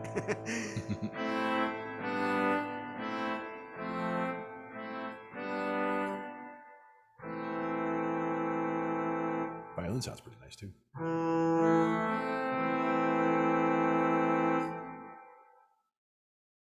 I've been impressed with the sounds on this keyboard. It's not bad. Well, yeah, Casio. Casio. They generally do good with their sounds. I've had one since 1983. They're doing something right. The CZ1, I think, is the one that I had way back then. Yeah, the CZ5000 was my first. The big dog, like the biggest CZ they had. It was not a small device. I think I had a PV amp with it when I got that, and that was back then. I mean, that was a long time ago. I definitely don't play with amps up here just because I'm in an apartment, so I try to be nice to everybody, so I keep everything headphone centric. Yeah. I have to play with headphones.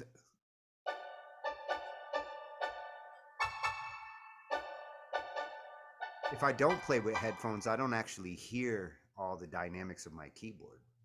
A lot of the dynamics get lost on speakers. Yeah.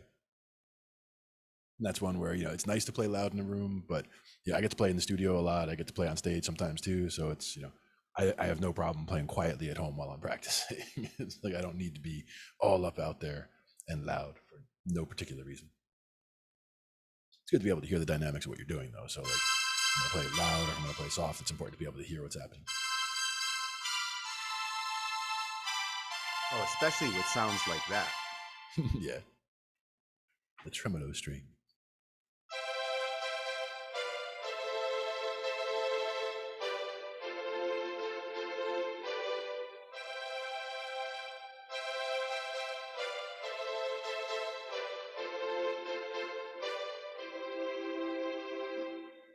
That's one place where I would actually use that 7 chord, but I'm just kind of passing through.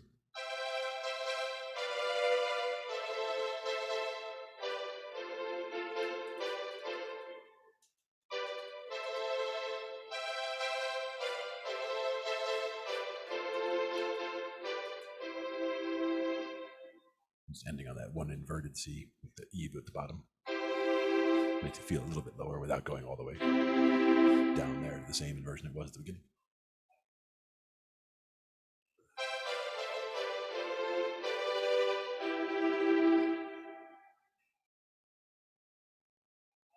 And with the harp, it's mostly pentatonics. Oh, that is a nice harp.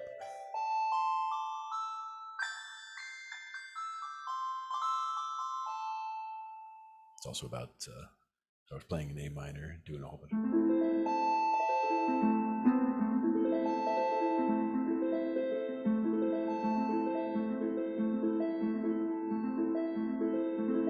Oh, and you actually play it like a harp on the keyboard. Good job.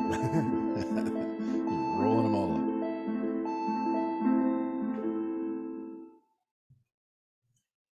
It's got to sound authentic a little bit. But we also had that timpani that we were playing with the other day.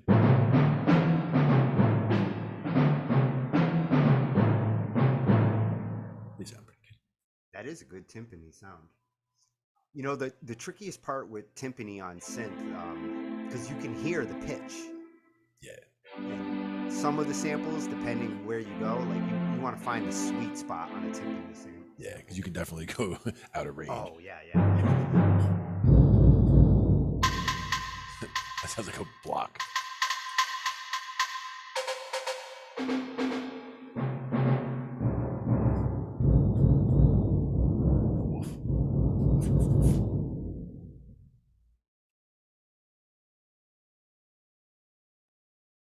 What about the saxes? The Barry sax.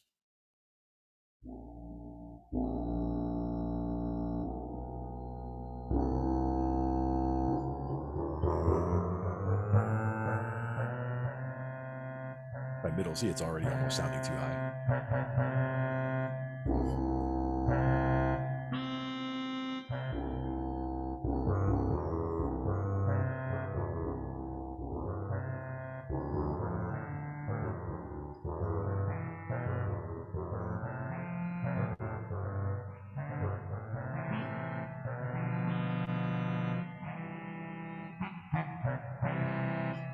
Very sax.